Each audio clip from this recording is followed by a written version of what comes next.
What's up, y'all? Welcome to a new episode of Transcending the Culture. Welcome to season 2. I am one third of your host. I am James. I'm here with the beautiful Cat Queen. Hey everybody. What's up? What's up? What's up, Cat? Hey, what's up, James? Glad to be back for season 2. Listen, this is really, really dope. I've been super excited all day about the show. It's been all kind of crazy stuff happening over the last 24 hours, and I'm gonna get into that in 1 second. Oh, Everybody that's watching, welcome guys to the show. We have a really, really awesome show in store for you guys tonight. First things first that needs to be addressed. Tiff-Tiff. Tiff-Tiff is still with us. She is handling some important business. So she is not with us tonight, but she should be back with us next week. So she will be here with us to obviously continue on season 2.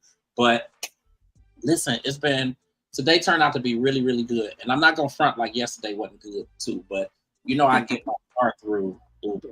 So transmission popped or went bad yesterday morning. oh So man. yeah, told that to them and got another car, and like within the hour somebody hit that car and knocked the bumper off, and had Oh to my take that gosh. back to them today and get another car. So it's been kind of crazy for the last 24 hours, but it's actually been cool. It was cool to kind of chill, kind of rest a little bit, get ready for the show today. Speaking of which, well, actually, before I get into that, what's good with you? What's been happening? I know we've been talking about that. But Yeah, nothing, just growing our TikTok page yes. and getting my page together and my stuff together for my podcast. So I'll be looking out for that soon. Just making it do what it do, getting ready to possibly cover some concerts, festivals, and events for the Yeah. summer. We got some lots of stuff in store for you guys. Essence So Fest coming up in Essence Fest. 3 weeks. Yeah, Essence Fest Yeah, coming up in three yeah. weeks. So we will be at Essence Fest. Um, I believe Elijah gonna be going with us. So I think that's gonna be dope because Elijah gonna turn it up. Okay. So I think that's gonna be really, really dope. Um, but yeah, a whole lot going on. Before we move any further, I just kind of want to just the basic stuff. Everybody knows us. You know that you can get us online at transcendingtheculture.com. You don't have to put www. Just type transcendingtheculture.com. That will pull up all of our past interviews, all of our past videos, past shows, and we'll be adding some more stuff on there as well. But we finally got that up and running and together. So make sure that you guys hit that. Make sure that you guys follow us across social media on all platforms at Transcending TC. So TRANSCENDING TC. On X, we are transcending underscore TC. So that's the only difference, only platform where it's different, but all others is transcending TC. And we on TikTok now. So we're doing pretty Yes. good on TikTok. The numbers are boosting up. I've been doing a few videos. I'm not gonna front like I'm the best, but Kat, that's the TikTok queen right there. Her and Tiff-Tiff. Yes. So Yes.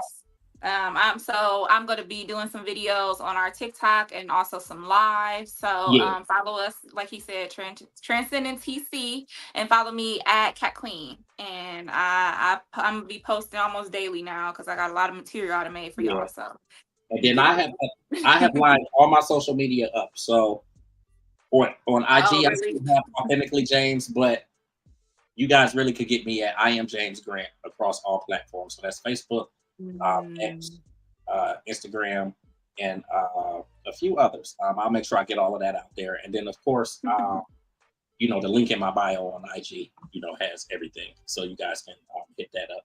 But we got a lot going on for you guys tonight. Before we get into our first segment, which actually is something new for us, I just want to give you guys a heads up. I know you guys been looking at all of our promo and everything we've been posting for the last few weeks, but we got some amazing guests who are going to be joining us tonight. First of all, it's like family. These two are like family. Just really, really dope. You guys saw Darren Fleet here on the podcast last season. So episode went really good. We've been able to maintain a really good relationship. And tonight, Darren Fleet and Woo Woo the comedian are going to be with us. So that's going to be Woohoo! really, really dope. They are actually in our green room right now. So they're going to be on with us actually very shortly. Our second guest tonight is a really, really amazing and dope artist, actually here in the Cleveland area. She is signed with Capital Structure Entertainment. So definitely a really good organization, really good group for her to be with. But she's going to be on the show with us closer to the end of the hour because we are going to 8:30 tonight. So you guys got us for an hour and a half. Once again, for anybody who is just now popping in, Tiff-Tiff will be back with us next Tuesday. Obviously, we are on Tuesdays now instead of Wednesdays, but we're glad that you guys are with us. Really, really, really, really dope show tonight. So actually, we're going to go ahead and get into our next segment, which is actually called New Music Salutes. So one of the things that we wanted to do here, everybody, well, I'll say everybody who knows me and people who have been following me know that I'm like really big on music, um, just big on the new releases and the different stuff that's coming out. So what we wanted to start doing is talking about some of the new music that's out there, just to give you guys some ideas. Just kind of drop some nuggets as far as different stuff that you can pick up. And one of the bigger ones that we are talking about tonight is Crazy Bone. Everybody knows that I've been like this real big, massive bone. And it's the 30th anniversary. So we do have a commemorative issue that we're putting together that we're going to have out probably within the next month or so. And that's really going to be talking about all of their projects that have been released over the past 30 plus years. But tonight we talk a little bit about Crazy Bone. Crazy Bone, obviously they've been out here again for 30 years. So he dropped a new album. It actually came out Sunday night, like Sunday going into Monday. Chasing the Devil 2, Salvation. I can say so far, really, really dope album. Not doing a review just yet because I haven't listened to the full album, but I really just kind of wanted to put the bug in you guys' ear that the album is out there. Actually, looks like it's kind of doing well already, just for the day that it's been out there. But you guys can get that on all streaming platforms. So, obviously Apple Music and Spotify and all the other platforms that are out there. So definitely check that out. And then if you go to ugdigital.com, so I've been running ugdigital.com actually for a decade now, but if you guys go there, I have some information up on MC Light, who is dropping her new project One of One. I'm sorry. That's going to be coming out very soon. She has a new single out there titled Woman with Big Daddy Kane and a few others. So you guys can check that out. The music is actually running on ugdigital.com. And then Layla Hathaway, has some stuff coming out, and, she's been touring and doing a lot of stuff. So we have some stuff up on ugdigital.com about Layla Hathaway and her new projects and music as well. So you can check that out. But Kwueen has definitely got some that she's going to talk about. So I'm going to send it over to you, Kat. Okay, guys, we have a lot of different albums that have dropped or are about to come out, and I wasn't even aware. And I call myself a fan of these people, and I didn't even know. Yeah. So let me get y'all caught up on what came out.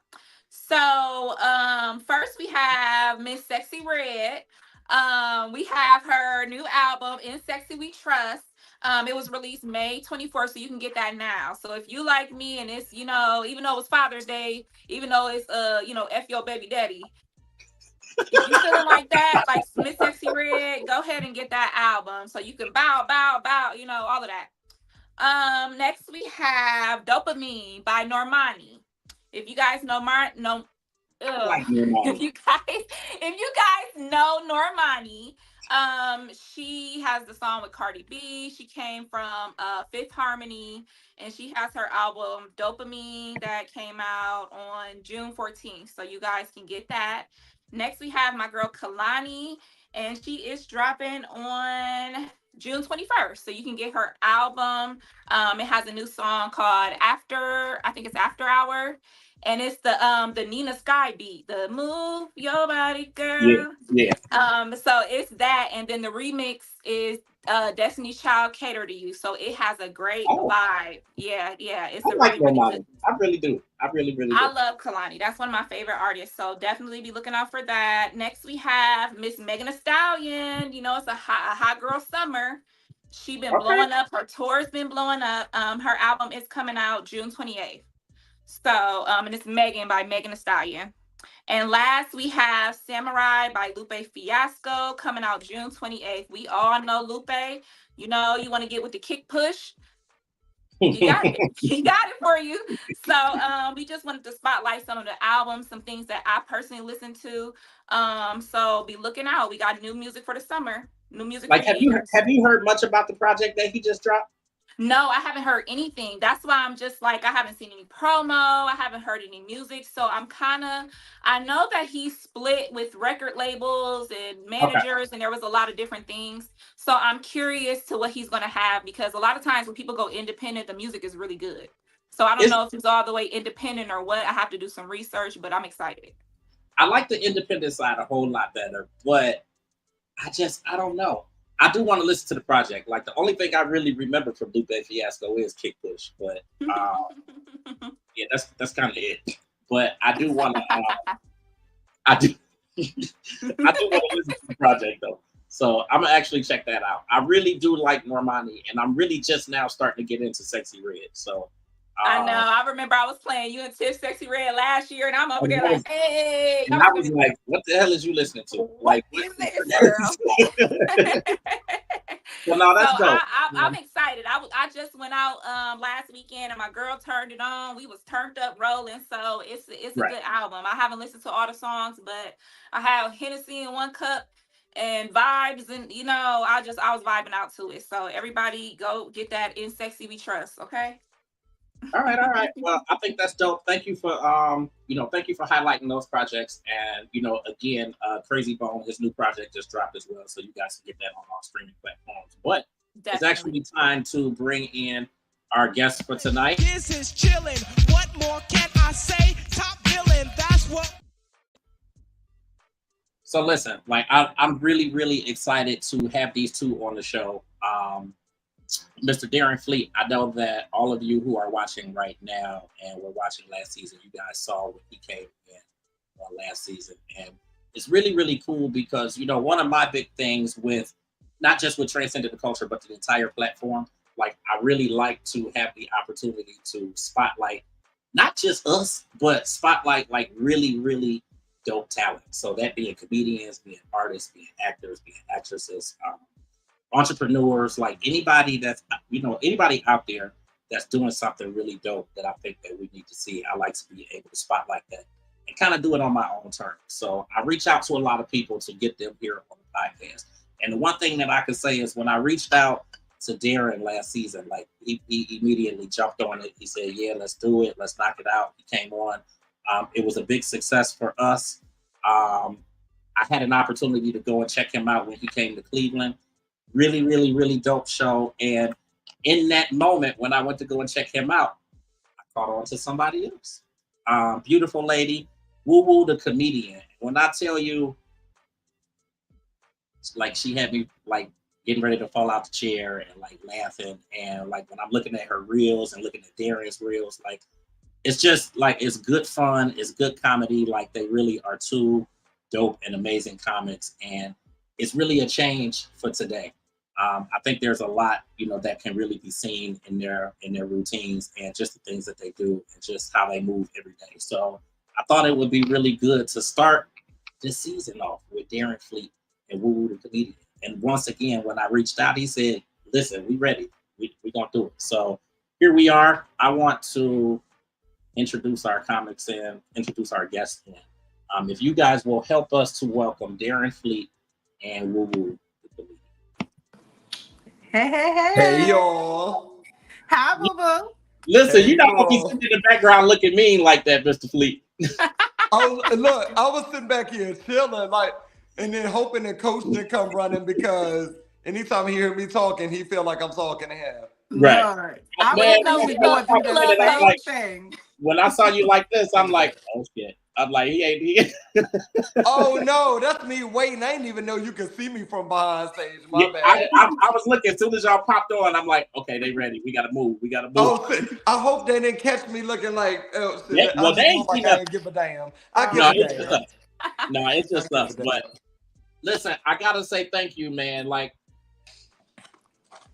you know my story and you know my background, so I've been doing this media thing for over 20 years. But like to build your own platform and to get people to come on and get people to support, like it's so difficult, man. So like when I say like I'm really, really grateful to the two of you for popping on today. Like I'm really, really grateful. Like, this is like passion. This is purpose. Like, I really enjoy being able to do this and obviously doing it from my own space. And I just want to say thank you. So thank y'all for coming on tonight. Oh, thank you for having us. Oh, Hey, thank Woo. you. Hi, Booby. Hey, Coach Boo Boo. Coach, you just saying hey. Look, and Polo, I told Polo, y'all, he is so Polo bad. down here laying in between my legs. I gave him a treat so he could sit down. Look, a treat don't work with Coach. If I give Coach a treat, he's still gonna get up. Like, that treat to him is just like the appetizer. It's Right. not. No, he gonna be the main course every time. Hey, Coach. Okay, it's not about you. Right. It's about you. Yeah, Coach take over. He thinks so anyway. Yeah, Coach be trying to take over. Don't bother me until I got company. All right, go somewhere. Right. Man. Ain't nobody else dog on the live. Go. Go. Come on now. Act like you got some. Get down. Bye. So listen, man, talk to us. You know, obviously we know that you are touring the country and like you are somewhere like shit really all week long. It's like you are from here to there, and we're watching the reels every day and we're seeing all the different places that you're in. Like, how is that just in terms of like self-care and being able to take care of yourself and breathe, and like how are you managing touring the way that you have been touring? Luckily, comedy is the only thing I do, so I have a lot of time to like still self-care. Like, I do yoga every morning, still get up, walk my dog, latte, pray. You know what I'm saying? So like that's very easy for me to do. And then too, because like now it's like going on our 6th year of touring, it Right. comes like second nature more so than it ever had before. 1 second, y'all. But yes, for myself, very easy. Now very natural. It wasn't like this at the beginning. Right. But with anything you do and you keep doing it enough, it will, become like second nature, as I said. Absolutely. Now, Woo Woo, I'm really excited to have you here. Like, it's really, I think it was really dope, obviously, that I was able to get out to the show, because then that was an opportunity for me to be introduced to you and to really have time to really dig you up and look. And you've been out here for a minute and you've been pushing it. And your story really resonates with me because I know that, obviously along with the things that you dealt with, like you walked away from your job, like a 15-year job. And I walked away from a 22-year job to just do this. So like, now I still work though, but I moved into a better situation that is more helpful for me with comedy. So I work from home now. Okay. So I take that with me. I travel. Like, if you see me and we out and stuff like that, I'm gonna be on my computer, but I'm at brunch on my computer. I'm like, I'm everywhere. Like, I'm going out of town. I'm on a plane right before we pull off, doing something real quick, then putting my laptop away. Right. But when they give you the option to purchase Wi-Fi on the aircraft, Woo has to purchase the Wi-Fi. She be on that computer. She be on that computer. I'm like, not Delta Wi-Fi. Yeah. I be up there. I be by the pool on the Wi-Fi. I mean, on the computer. Like, I be everywhere.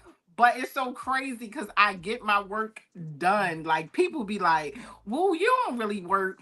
Like, I just got like a notification today about somebody like giving me my kudos for doing so well. Well, they was like, they don't even know I had my moo on and I was laying in the bed. They don't know. I'm gonna ask you about the moo because I watched the live this morning. I started to wear the moo too. I was like, I should wear the moo for them, but I ain't want y'all to know I've been in the house all day. Yeah. Look, do like I do, just change the top real quick. I was like, I'm a wild one with this one. What up? Okay. Put a shirt on real quick. You know how we do, put a little eyebrow on for them, Hell yeah. Run your finger through your hair, throw a shade on, make it look like I just came in. Been in here all day. But no, I think it's really dope. I absolutely understand like still working in the process, because even once I left that job, I worked at Amazon for a few months and then I stopped again and then I had to go back. Then you kind of go through them periods, but now I'm like, at almost 2 years of just doing the media thing. Now, I think it's really, really dope, you know, that you're following your dreams and following your passion. Like, what got you to that place where you ultimately said it's time? It was like I was going through so much at one time. Like I said, like with my story, I was transitioning out of an abusive relationship. Right, I saw that. You know, abusive job. Low key, the job was abusive. I ain't even gonna lie. You know, and with that job, I would have never had the energy, the time, or the mind space to even think about being funny. Wasn't nothing funny at all. So once I got out that space and I really started living my life, and then I feel like I also got into a place where I was like, I got myself out of generational curses. Like, you know, we were taught to work and pay bills and survive. Yeah. We were never taught to live. We were taught to survive all the time. So about living and being happy and yes, and it was like really after being so unhappy for so long, I was like, I just want to enjoy myself. And I just transitioned slowly but surely into that space. Like, and it really all happened at one time, same year. Like, got out the relationship, changed the job, started doing comedy, and I dived in and I've never stopped. My foot been on the gas since day one. Yeah.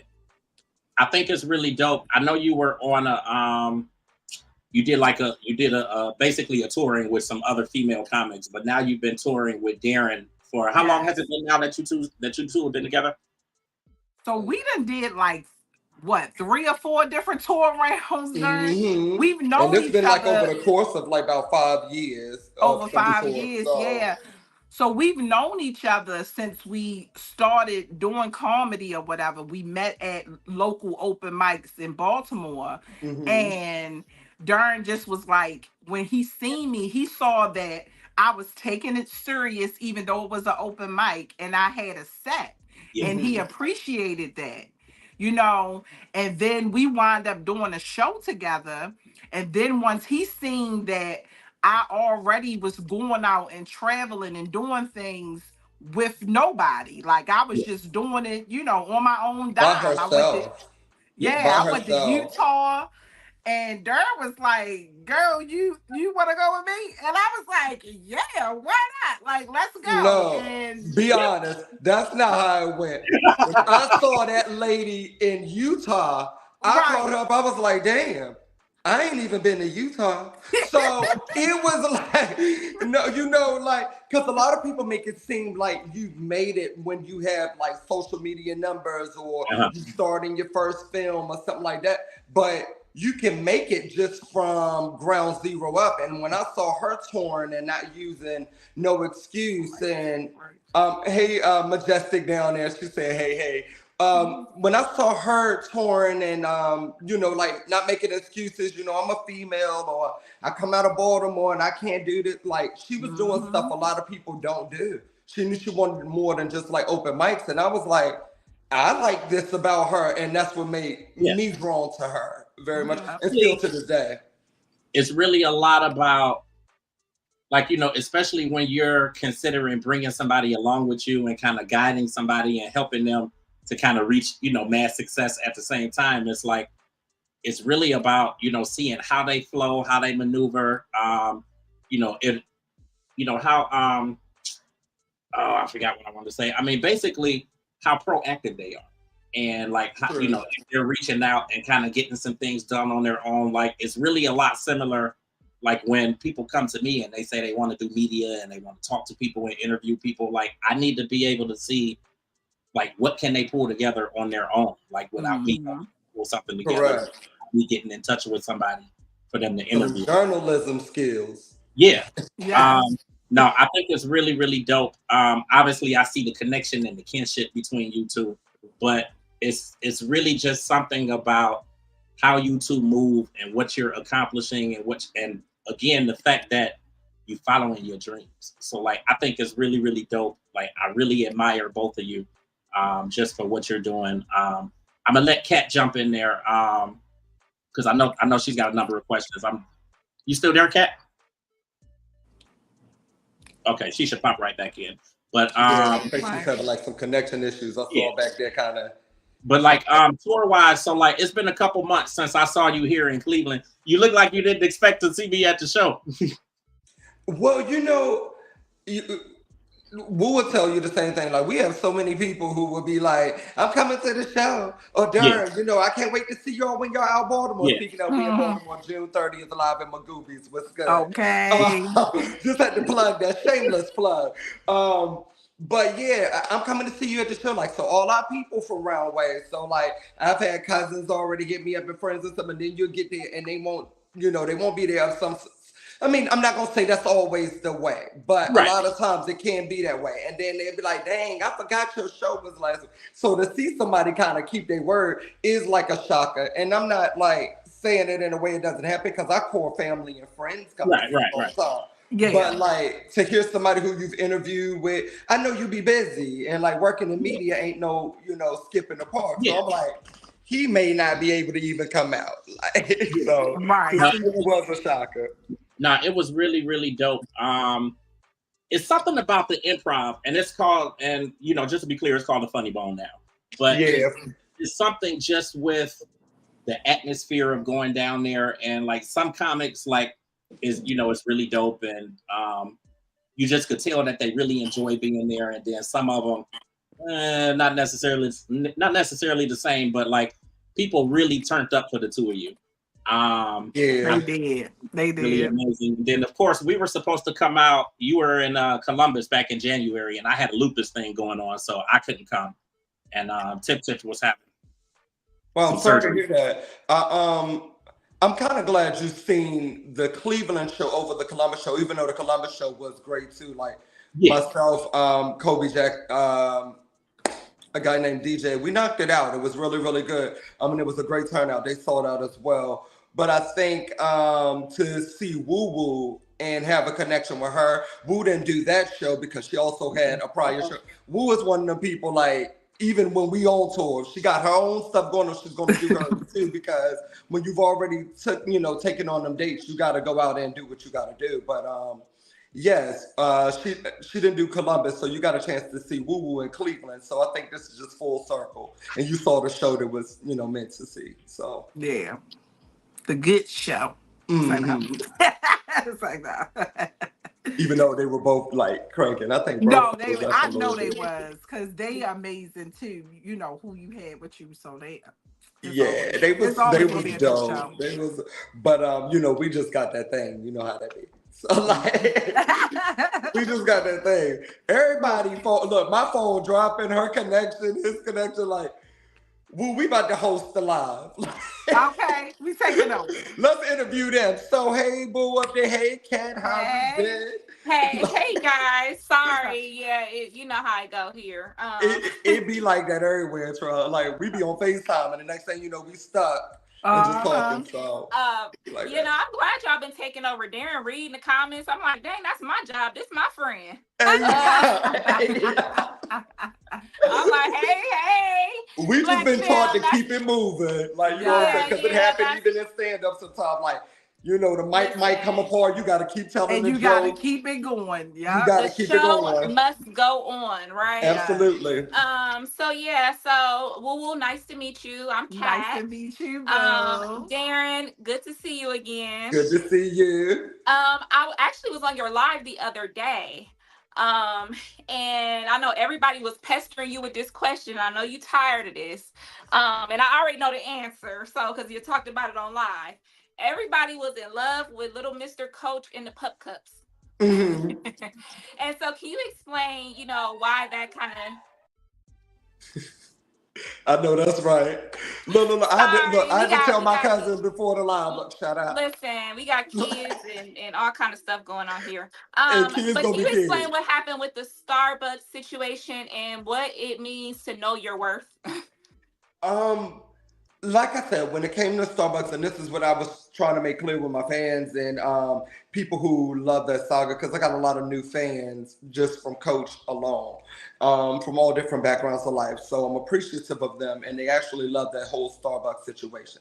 Starbucks didn't do anything to me personally. It wasn't a race issue. It wasn't a rude, barista. It wasn't anything dramatic. It was the whole ordeal of, I know that our videos have been seen like well over 40 to 50 million times now. And one in particular is just like a 25.7 million on IG alone. So I was like,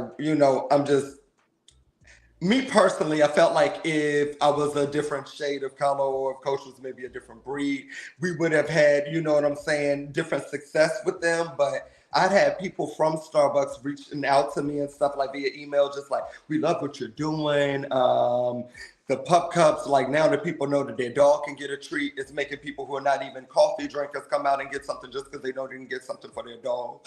And I'm not saying that I'm the reason that people get pup cups, but I do know that I am a reason that now when you go out with your dog, you think about myself and Coach, or I know that people go out and they recite my order, because I've had numerous fans, hundreds of fans in my inbox like, Darren, this is me and my dog. We're going to get our pup cup. White, black, and different, gay, straight, undecided.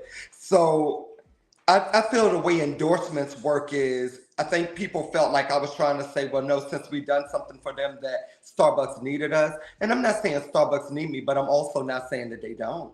Because like in this world, especially with the stuff that we do, everybody need everybody. Like I need Woo Woo for like us to have a great show, because people want to come out and say they saw a good show. You need even sometimes that word of mouth to say, you know what, you can get a refreshment for your dog and a coffee for yourself, just in case you did not know. So it is a needing there. I felt like I should, after a while, have been compensated or bought on for some type of partnership or at least commercialization from what we were doing. And I also felt that I was just doing it for free.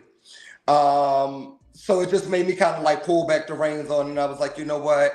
I don't have an issue with Starbucks. My issue is really with myself. Like, darn, millions of views. I could have just been going to a black-owned, coffee stand or whatever it may have been. So I'm thankful for all my fans that came along from there. But no, we will not be doing a continuation of Starbucks. However, they will still see. I mean, y'all just saw Coach. So like, Coach ain't going over there. So. But I'm gonna be real with you. I did not have a clue about a pup cup until you said something about it, and I'm quite sure hundreds of thousands of people out of those millions of people that seen that video is in the same space where they didn't even have a clue that was an option until they saw your video. Literally, I never saw that before, ever.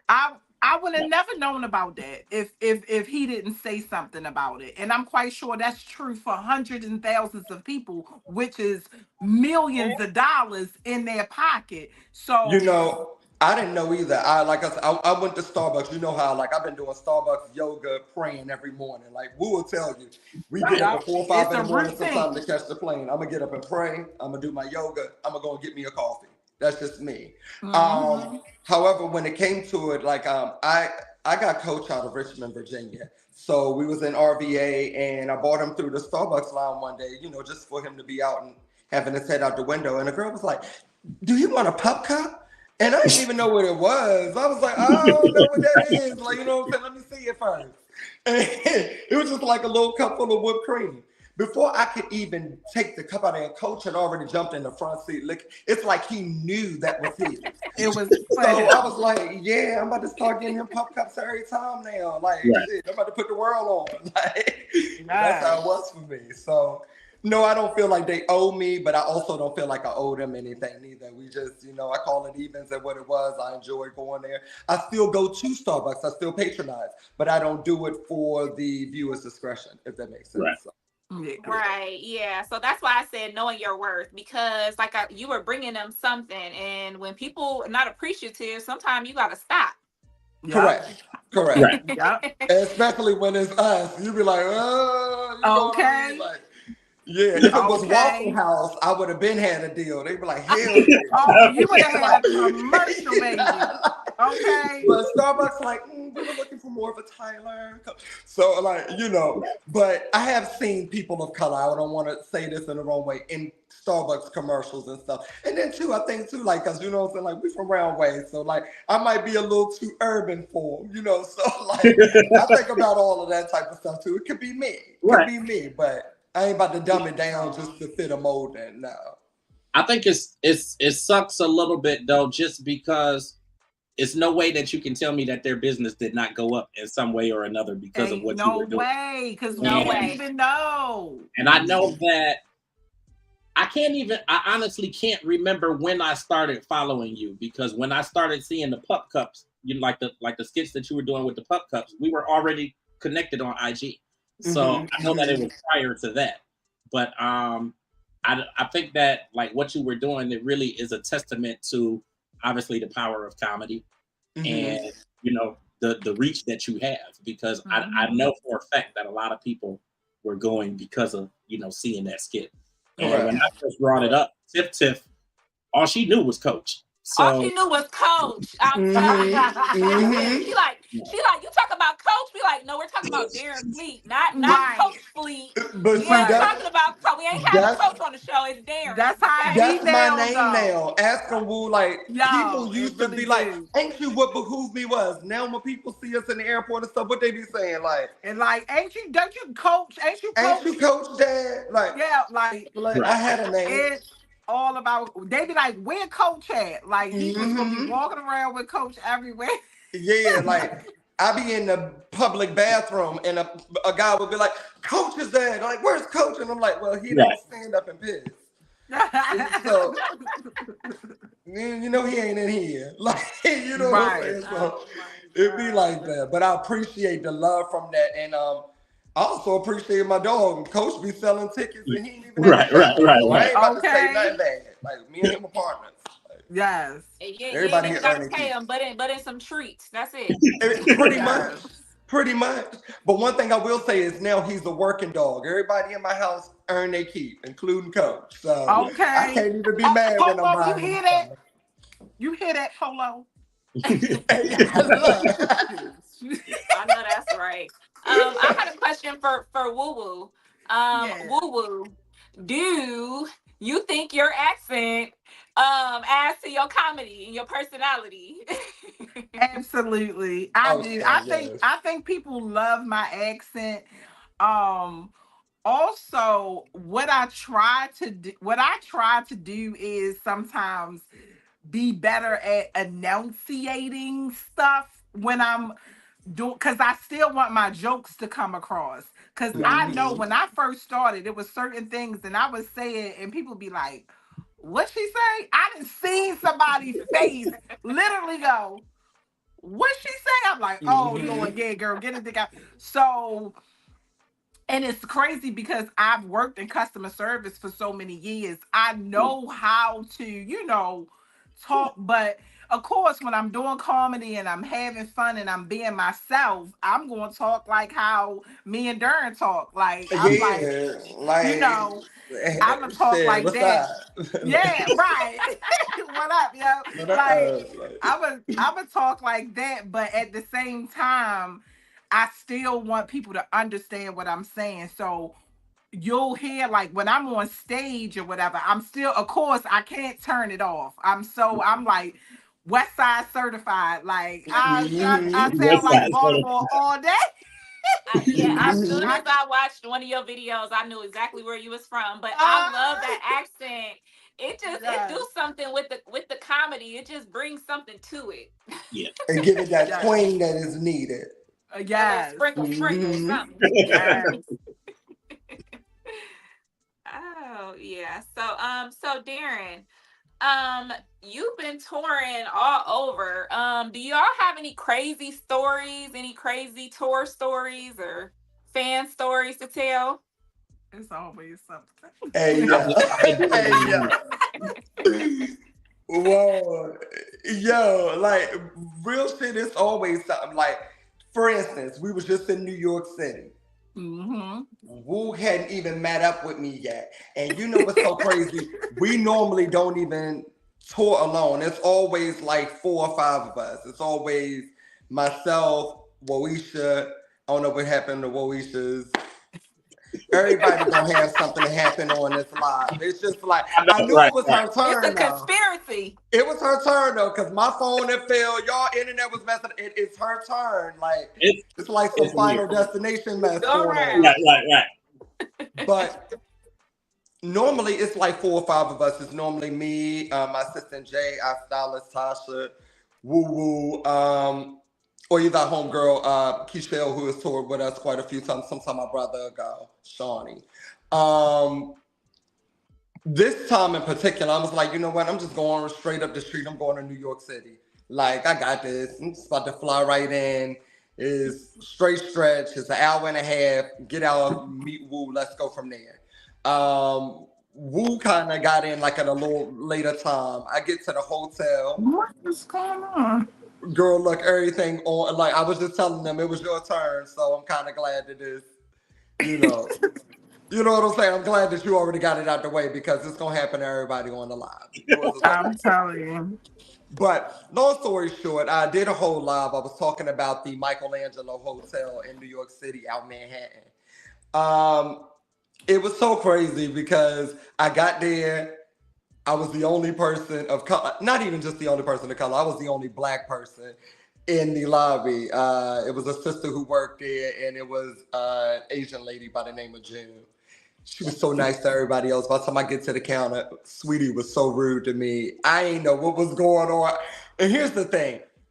I naturally don't always think people know who I am. But sometimes people have a way of showing me that they know who I am, even if they are not fans. So they might just know it's me via social media. And you know how like sometimes people already assume you're going to be this way. So they like, I'm going to beat you to the punch. So I'm going to be rude before you are, because they probably dealt with people like in some type of light in the sun before. So they was trying to be all rude to me and stuff there. And she was treating me real nasty and extra. So I just made a whole live about it. I used to be real combative. We will tell you.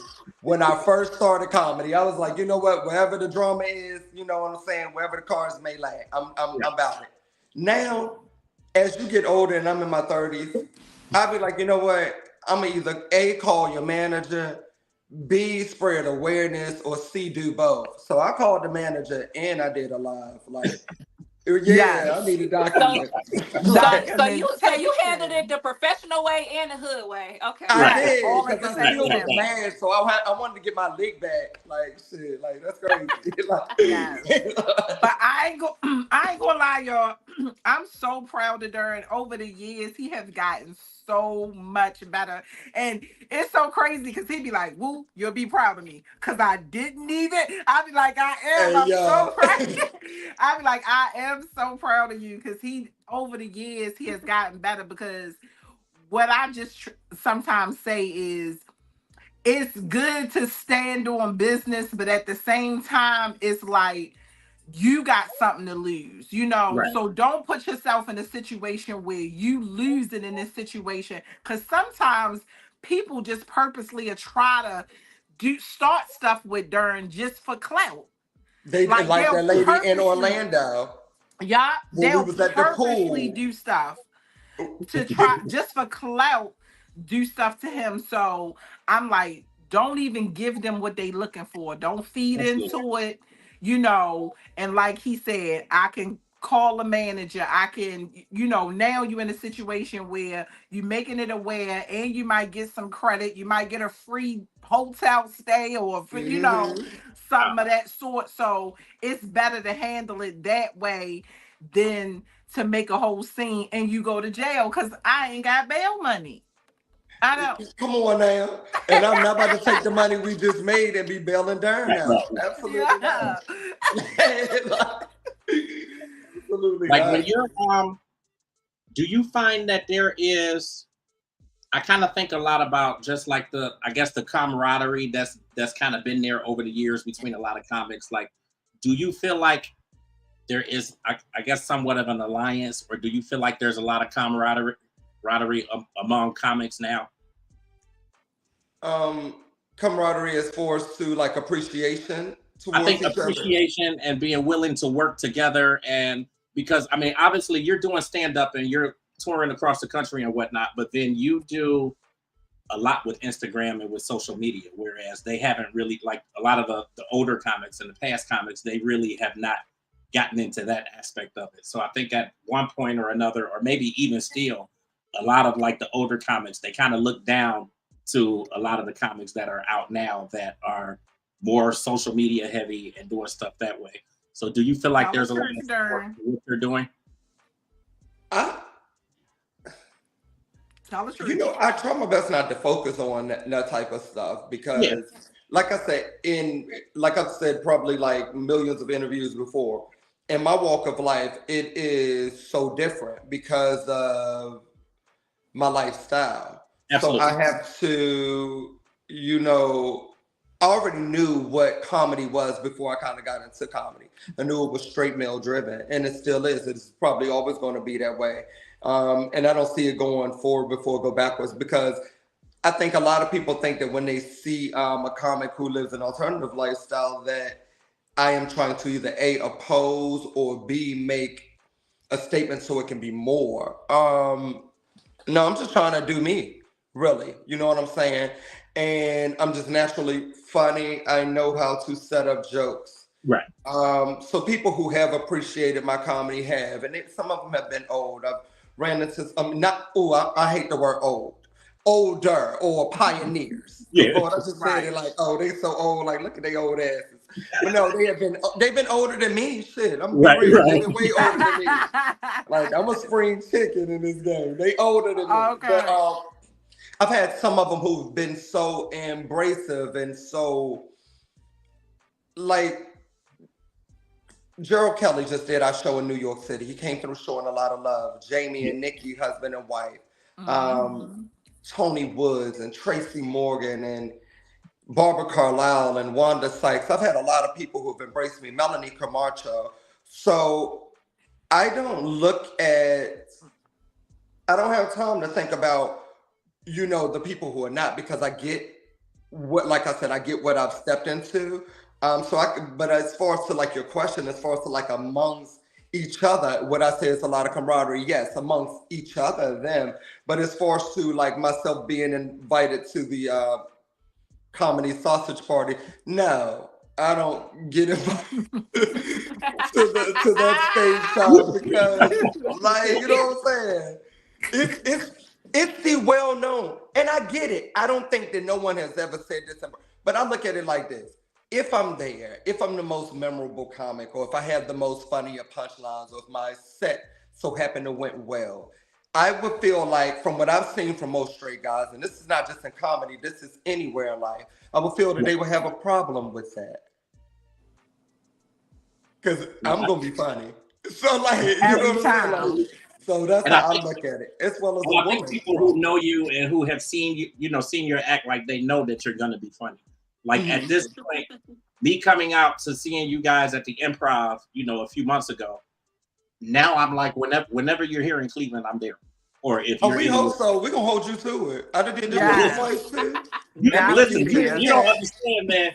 Like I'll be at the Improv just about every week. Like I'm so like into going to the shows and getting these comics on the podcast and just the different, platforms. You a comic-holic. I'm gonna tell you some crazy shit though.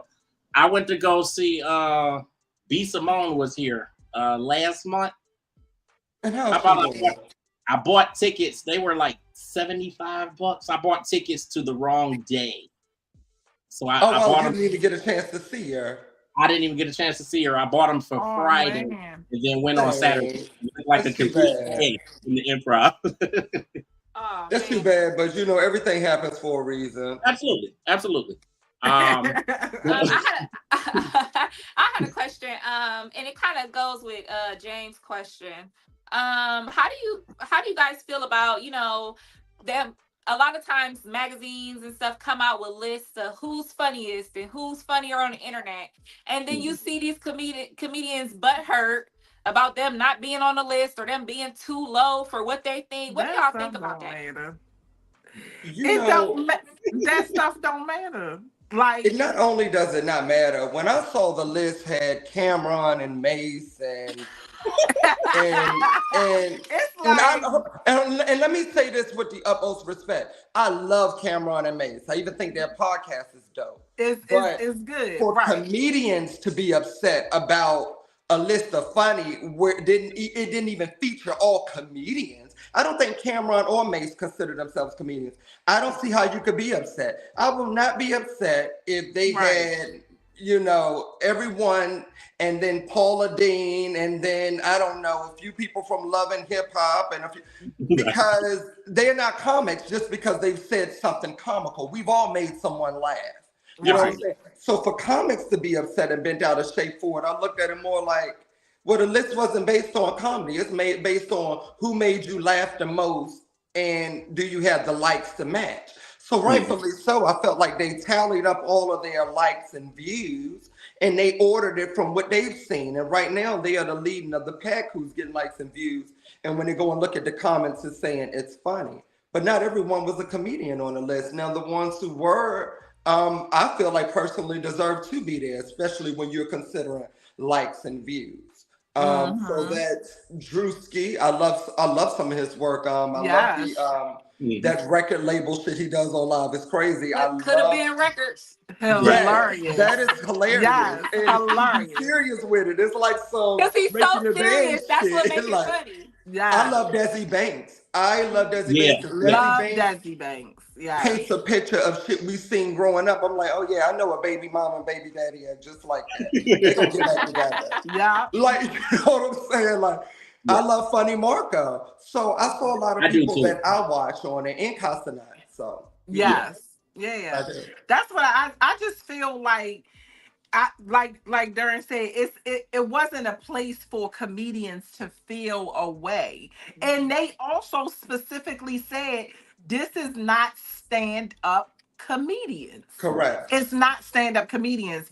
I feel like comedy in general, even though some of them do stand up, some of them do stand up, but it wasn't based on that. Desi Banks do, some of them do stand, but I still feel like, comedy is subjective. Everybody has an audience out here. Absolutely. And they target their audience. I don't feel like none of us should be in competition with each other. We should just be focused on building our audience and focusing on our audience and our fans. That's what matters. Correct. That's what matters. It don't matter, what's the accolade, because what somebody else got going on is not helping me or taking away from you, or taking away from me. Right. Exactly. It's not doing that. You know what I'm saying? I just got to focus on me being better and me building the audience and me doing what I have to do or whatever. Correct. But those lists, I don't ever pay attention to them lists. Right. Ever. Right. Yeah. Because like you said, what's for me is for me. Correct. And it always will be. Yeah. Correct. So I had another question for you too. Since this seems like the place that all the comedians want to go, would you guys like to be sipping some Hennessy on Club Shay Shay? Would y'all be going there sipping tea and sipping tea on Club Shay Shay? Would y'all go on there and would y'all act a fool? I'm gonna be honest. I don't feel like I got enough drama with people to go up there. That's what I was gonna say. And because no offense to Shay Shay, because like when you being honest in these podcasts, like you gotta say no offense because people will take it and hear it, but like Darren said Shay Shay is drama. Well, most of the interviews I've seen has been messy, so I got proof and receipts. Yeah. But I don't feel like I have enough mess and drama. And the people who I've ever had drama with in comedy, I've kept it just strict to comedy because comedy to me is just another job. I am a comedian, but my life is not just based around my comedy. I'm so much more than that. So when I look at comedy, it's just a job, just like I've had other jobs. The people I've ever had drama with on, in comedy, I've kept it, straight up with them. Like, you know what you did, and this is why, and these are the receipts. I think on Shay Shay wants to know the things that A, we already knew and just didn't know how much of, or B, like we thought we knew, but I don't have enough behind your back stories to feed that man. Right. or I don't have enough people that I'll really pay that much attention to outside of myself to be telling Shay about. Like, if it ain't woo woo, I probably don't know what other comics do. Right. I really don't. Like, and I'm just way too nice for that. You know, I would be on there. He would be sick of me. I'd be like, well, I mean, she was okay. Like, you know, I'm and not that's gonna not what he sit up want to and hear. he He don't want want to to hear hear you say that. she was a bitch. Yeah, I'm not even. He Yeah, He into go the for drama. he go for the gusto. So woo woo, being a woman comedian, how do you approach your comedy? Like, how do you sometimes we got to stay beautiful, we got to stay, all these different things, and sometimes that doesn't translate to funny. Yes. So for me, I just basically try to be myself as much as possible. Like, people always will say, like, when they see me on stage, they feel like I'm having a conversation with them, I'm talking to them like, you one of my homegirls, you one of my homeboys. And that's exactly what I do. Like, most of my jokes stem from a conversation we've had, you know, we talking and be like, oh, you know what? That's funny, and then might write it down and then say it on stage. So it's like, I just try to, be authentic to myself and who I am. Like, I embrace everything about who I am as a person. Yes, correct. I'm a big girl. Yes, I'm from Baltimore. Yes, all of these things is what I'm presenting when I put myself out there. So it's just being authentic, just being Correct. authentically who I am. And I feel like in this game, me being authentic to who I am, I don't have a lot of issues and I don't have a lot of drama. I don't have a lot of bad rapport with people or nothing like that, and I'm able to consistently work, because one thing Darren always say is, not only am I a good comedian, but I'm somebody that's easy to work with, and That's important. and it's not like I'm forcing myself to be that way, because I know in some place, some circumstances you might think, oh, I'm forcing myself to be that way in Right. order for it to work. No, I'm just being me, I Naturally, am right. I'm a laid back person, so I'm just being me, and I just continue to just, be me on stage and off stage, and that keeps me working. So as long as I'm working, and see, I'm like, I got an old school work ethic, So I can, for I can me, see that. I'm not looking for a time frame to reach a certain level, you know, like Nipsey Hussle said, it's a marathon, Right. It's not a I'm race, in right. it. I'm in it. I'm in it, and I never took my foot off the gas, and I'm gonna just keep going. And of course, over time, things will progress. But I'm Right. not rushing it. I'm not forcing it, and I'm not doing anything, that I shouldn't be doing to make the process Absolutely. go faster. Mm-hmm. Right. I think like when I look at your comedy, woo woo, and the same for you, Darren. Not Darren, but another. Darn. That's what I say. Darn. Darn. I'm making fun because when she was talking about your accent before, and I'm listening to some of the words, I'm like, I hear Baltimore all in, like when she say Darren. And Yes. when she just certain Mm-hmm. words, I'm like, I hear Baltimore all in it, but then something in my head is telling me that she not from Baltimore. Like I just went through all her stuff. She not from Baltimore. And then when you just said Baltimore, I'm like, God damn, she from Baltimore. Mm-hmm. All And day. when I see your comedy, like when I came out to the improv, like I think that I'm gonna say I was surprised. Um, like I know how funny you are, Darren, because I watch your reels all day long. So like I Mm-hmm. know how funny you are, and like I instantly bought the tickets because I'm like, I know this dude gonna be funny. Like we're gonna be laughing hysterically. But I think that like when you came out and you actually did your show, like it's just something with the two of you that you instantly get like this is their passion. Like Mm-hmm. they're having fun with it. Like it's a job, but it's not a job. Like you're having a good time doing what you're doing. Like it ain't no stress, it ain't no worry. You're not really tripping on nothing. Um, Mm-hmm. Ain't no reason to be mad at nothing. Like, it's just a good feel and it's a good vibe that, just being honest, we haven't really had that like in comedy in a long time. Like, you can tell when it's a job for somebody versus like when it's just they passionate. When it's Like, just who they are as Mm-hmm. people. Well, you know, with myself and Woo, I've toured for, like I said, for years. So it's yeah, been like close to probably like about 7, 8 years because they started me off early. So we used to do like the same open mics and stuff like out Baltimore. We both had our starts there and just going back and forth up and down the East Coast. So what Mm-hmm. happened about is like you tour with so many people. I've yeah, toured with like numerous great headliners, other comics that I've loved and have a lot of respect for to this day.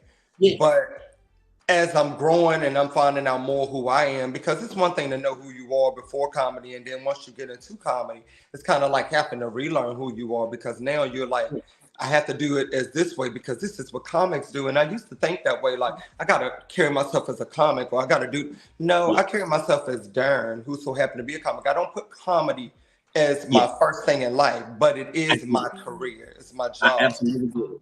So with me and Woo Woo, when I meet somebody kind of like who is passionate that same way, like comedy is her career, it's her life, but it ain't her world. If you make Right. it, you know what I'm saying? It's like she still know first you got to be a good person. You know what I'm saying? Absolutely. Respectful to my mom. I got family that's looking at my content. I got friends, and so I try to still be there in those holes, and then realize the comedy is what takes care of me. And then you meet someone who make touring easier. Like I said, I've toured with so many people before, and I was not always happy on the road. Like because you will get up and you leave everything you love, like your family, your friends. So now you have to go out to see other people who actually do love your work, but you don't know how much they really love you because it's, you know what I'm saying, they know your work. Hmm. Um, and then you're out there just touring with other comics just because this is what we're supposed to do with comics. So when you Absolutely. meet someone who you're a friend with outside of just the job, like Woo Woo and I, we actually have real conversations that are like we're at each other's homes and around each other's mothers, and it's way bigger than just our comedy. It makes it easier to tour with because it's like touring with a cousin. I'm like, oh, I know my cousin about to be Yeah. funny, and after she be funny, her little cousin about to be funny, and after he be funny, we're gonna get this money and go home. Period. Like Exactly. That's how it Right. be. That's exactly how it is. And it be like speaking, I that. was gonna say, speaking of cousins, you know, we're cousins. Me and Yeah. James are cousins. Okay, hey And cousin. Okay. and our third co-host, Miss Tiff-Tiff, is our cousin as well in the comments Hmm. right now. I met her last time. Hey Hey, Tiffany. Tiff. Yeah. So Yeah. yeah, So I totally. Oh, go ahead, Kat. I'm sorry. oh no, I was just saying, yeah, it's good to work with people you have good chemistry with. You know they here for Mm-hmm. the right reasons. Ain't no fake stuff, ain't no Hmm. motives or nothing like that. That's why I stick with my good cuz right there, boss I man don't blame James. you. I Okay. don't blame you. Somebody you No, Yeah. already know. yeah, yeah. He can do I just everything, but think he can't too, stop being your cousin. And that's how we right, woo are. So Right. like, and I yeah. think just piggybacking off of what you were saying as well, like, at the end of that show, like when you guys finished the show and then you came out, it was just like you came out, you stopped here, you took maybe 5 or 6 pictures, and then you came over here about 3 more steps, and then you took another 7 or 8 pictures, and then you came this. It's like the people love you because of the aura and the feel that they get obviously from your show. But then when you come Hmm. out and you get a lot of comedians there in the improv, obviously those that come out and they have the table set up and they do XYZ, and then you have a lot of them who kind of don't want to be bothered after they do the show. Hmm. It's just like, okay, it's a wrap. I'm Which I out of here. understand both sides. I Yeah, I understand do. both. You Yeah, Uh-huh. know, I get both sides of it, but it does make the I was gonna say the customer, but the people coming out to see your show, like it correct. definitely makes them feel a little bit better when you're a little bit more open and like that kind of thing. So I think Mhm. people definitely got that feel when you were here. I'm You know, glad y'all did, and it's because of the way we set our tour up. yeah, We don't overwhelm ourselves with a billion shows a month. Most of yeah, my shows is on the weekends or from that Thursday to Sunday. hmm, Monday, Tuesday, Wednesday, we're gonna come home, we're gonna rest. We're gonna go out at least like 4 or 5 times out of that month. I know comics like, you know, some more per se. Some more. show list be like this damn long, like the end of a credits from Titanic. So Yes. she probably don't feel like it, especially after she. And I'm not saying she's one of the comics you refer to. I'm definitely not saying it. But I'm just saying if I had to do as much shows as I see her doing, I probably would be like, you know what? After the first show, I'm going to the green room. Just go ahead and let's get the second one. I might take pictures with a few, because you spreading yourself so thin that you still want to keep yourself healthy. It's shit still going around, so you don't want to be that. But because I've set it up to like when we do 1 or 2 shows a night, just that weekend, I got a chance to just hug the fans, and I do it that way. And 2, I do it for my anxiety, because we will tell you, as nice as I am to people, I'm not always a people-y person. So if I had to come out as much as somebody like Samoa or 85 South or something like that, I'm like, ooh, I would be so mad. I would be so angry. I'd be like, oh, I cannot stand y'all today. Like, you heard me telling fans, you don't stand them, and I love them. So I give Darren credit all the time because he really don't get a break.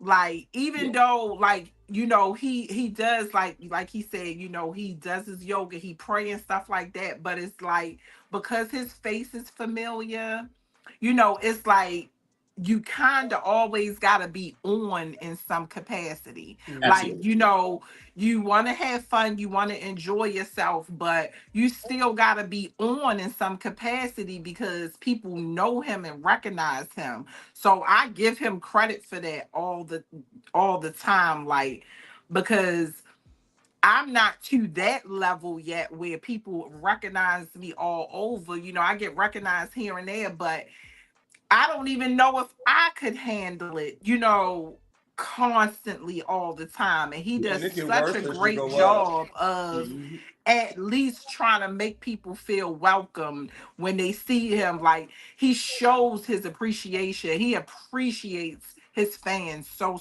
much.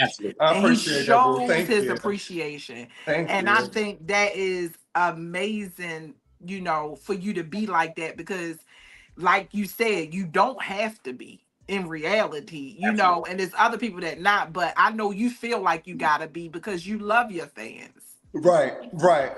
I do. And then we have a personal connection. Some of them have been coming, like, you know, like we've been touring, like I said, together for almost like 5 years. So we've seen repetitive fans. And we've seen fans who will follow us from Georgia to Philly to New York to Nashville and don't care. Darren, I'm coming to see you as long as you in reach. So I could never just see someone and just be like, no to a like, we'll tell you, I be in mid-bite and I don't eat nothing but a salad because I'm trying to watch my figure. Right. But I be in mid-bite and a fan will come up to me and just be like, let's take a picture. And I know that they know that I'm going to do it because like I say, my appreciation of them, with fans, you owe them everything, really, because without them, you really don't have, you know what I'm saying? Like, no one's just gonna, I don't care how good a comic you are, people are not about to pay you if you ain't sell no tickets. So my fans buy my merchandise, they buy my tickets, they love my dog, they love my mom, they love Woo Woo. They love my shoes. They ask me where I got my shirt from. They're gonna love the podcast. And who was Kat? I loved her eyeliner. Where she get that liner from? It'd be like people just watching the crazy stuff. I'm like, damn, you saw Kat's liner? That's crazy. Like, but I love them for it. So you know what I'm saying? Because they put me on stuff. So it is a love relationship. Yeah. It ain't even fan and star, because I feel like a lot of times they be knowing way more shit about life than I do. Yeah. So they be telling me stuff. So yeah. And that's another thing. I think because of the type of person Darren is and his personality on the internet and stuff like that, he brings a special type of fans or whatever. So that's how I'm able to create fans out of his fans, because they are so open. Like, they're there, like, okay, we're here, we're excited, we're gonna see Darren, we're gonna see a good show. Okay, he got this girl with her. Let me see what's up with her. Okay, girl, you did it. Like, it's always such like good people and friendly people that come out, because trust and believe, depending on who the headliner is, it's a different type of audience. It's a different. You can get some I work with some people that it's a different type of audience depending on who the headliner is. Absolutely. So it's Woo is being very modest too, by the way, if you don't mind me saying this. Woo is acting like they just know me. Me and Woo been touring together for 5. It's times where we go to shows and they be like, "Is Woo Woo coming too?" Or like, cause if she telling that Tip a dick joke, that's one of my favorites. Like naming the joke. So she acting like they just come to see me. Nowadays, we have this Cedric, Steve, Wanda, Chris, Eddie Arsenio-esque relationship where they know they're going to get 2 for the price of 1. And even though they might just be buying that single ticket, they know they about to get a show when they see me and Woo on the show. So she's being way more modest than, Woo gets standing ovations too. Don't be letting her play. Listen, I know because he got one in Cleveland. Like, like we loved like your setup and your whole performance here. Thank you. My question, because I think that given the relationship and the fact that Woo Woo is touring with you and you're kind of like, in a sense, she's kind of like the understudy. My question is... No, I don't want to confuse that. Woo Woo is just the feature on the show. Honestly, Woo Woo has headliner material. Let me just... Absolutely. Very clear. It is the way, and I'm not going to say this for all comedy clubs because I work comedy clubs. Funny Bone has been a home to me. Comedy Zone, Magoobies, just to name a few, Helium. Woo Woo, a lot of comedy clubs are geared towards your last biggest thing you've done to sell the ticket. So whether that's just a last movie you just done with Kevin Hart, or you got numbers like myself via social media, or you may even be a cast member on Wild 'N Out, you understand? So not saying that Woo Woo doesn't have the capability of selling out a show, because that's, anyone can, well, I'm not going to say anyone. I know Woo can sell out shows, but because the comedy club is like, well, we're looking for someone more numbers or more name based. Absolutely. She is one of the stronger components that I know as far as to feature, who also so happen to have a headliner. I was like, girl, look, do you mind featuring for me? Because I know that when she comes out with a bang, I'm gonna come out with a bang and we're gonna have a great show. But don't get it twisted. She's not my understudy. As a matter of fact, she can teach a lot of people things. And I'm really glad that you corrected that, because I know she is headliner material. Mm-hmm. I guess what I'm really getting at is, what do you feel like you've been able to learn from her by her touring with you? Oh, how to be nice.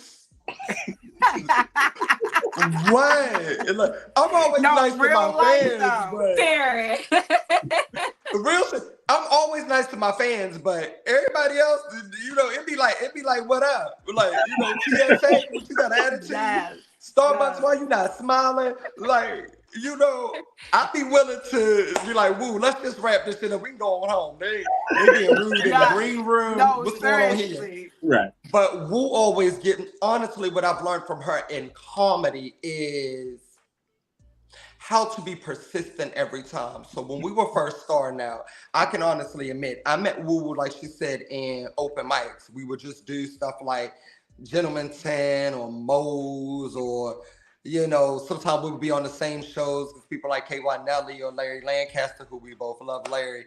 And we love KY too, but we love Larry Lancaster, who's like understudies of his. Yes.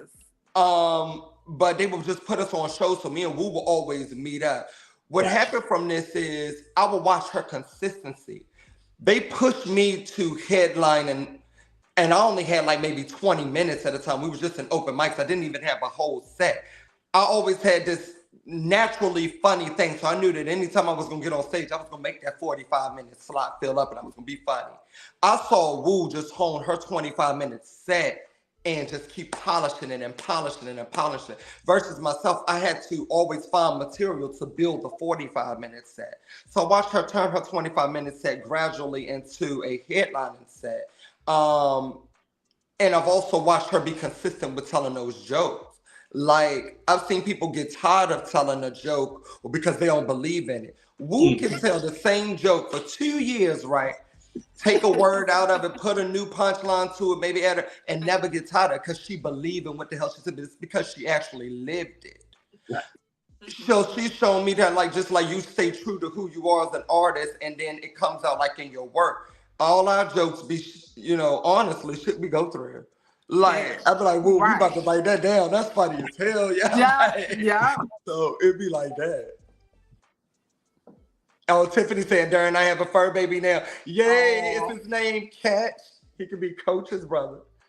I'm not on the show. It's nice meeting you, Woo Woo. I'm sorry. I'm doing Oh, nice everybody's meeting you job. too, Tiffany Boo. I'm doing everybody's job. My bad, y'all. No, It's okay. I Because saw you you used lean to being forward, on so I live knew and you was doing gonna that. read it. So I'll let you go ahead and do But your see, job because Tiffany you were is doing my so cousin well all now, night. so Right. Tiffany, my cousin now, so I had to read it. I'm like, I know her. It's too late. I think this has been really, really dope.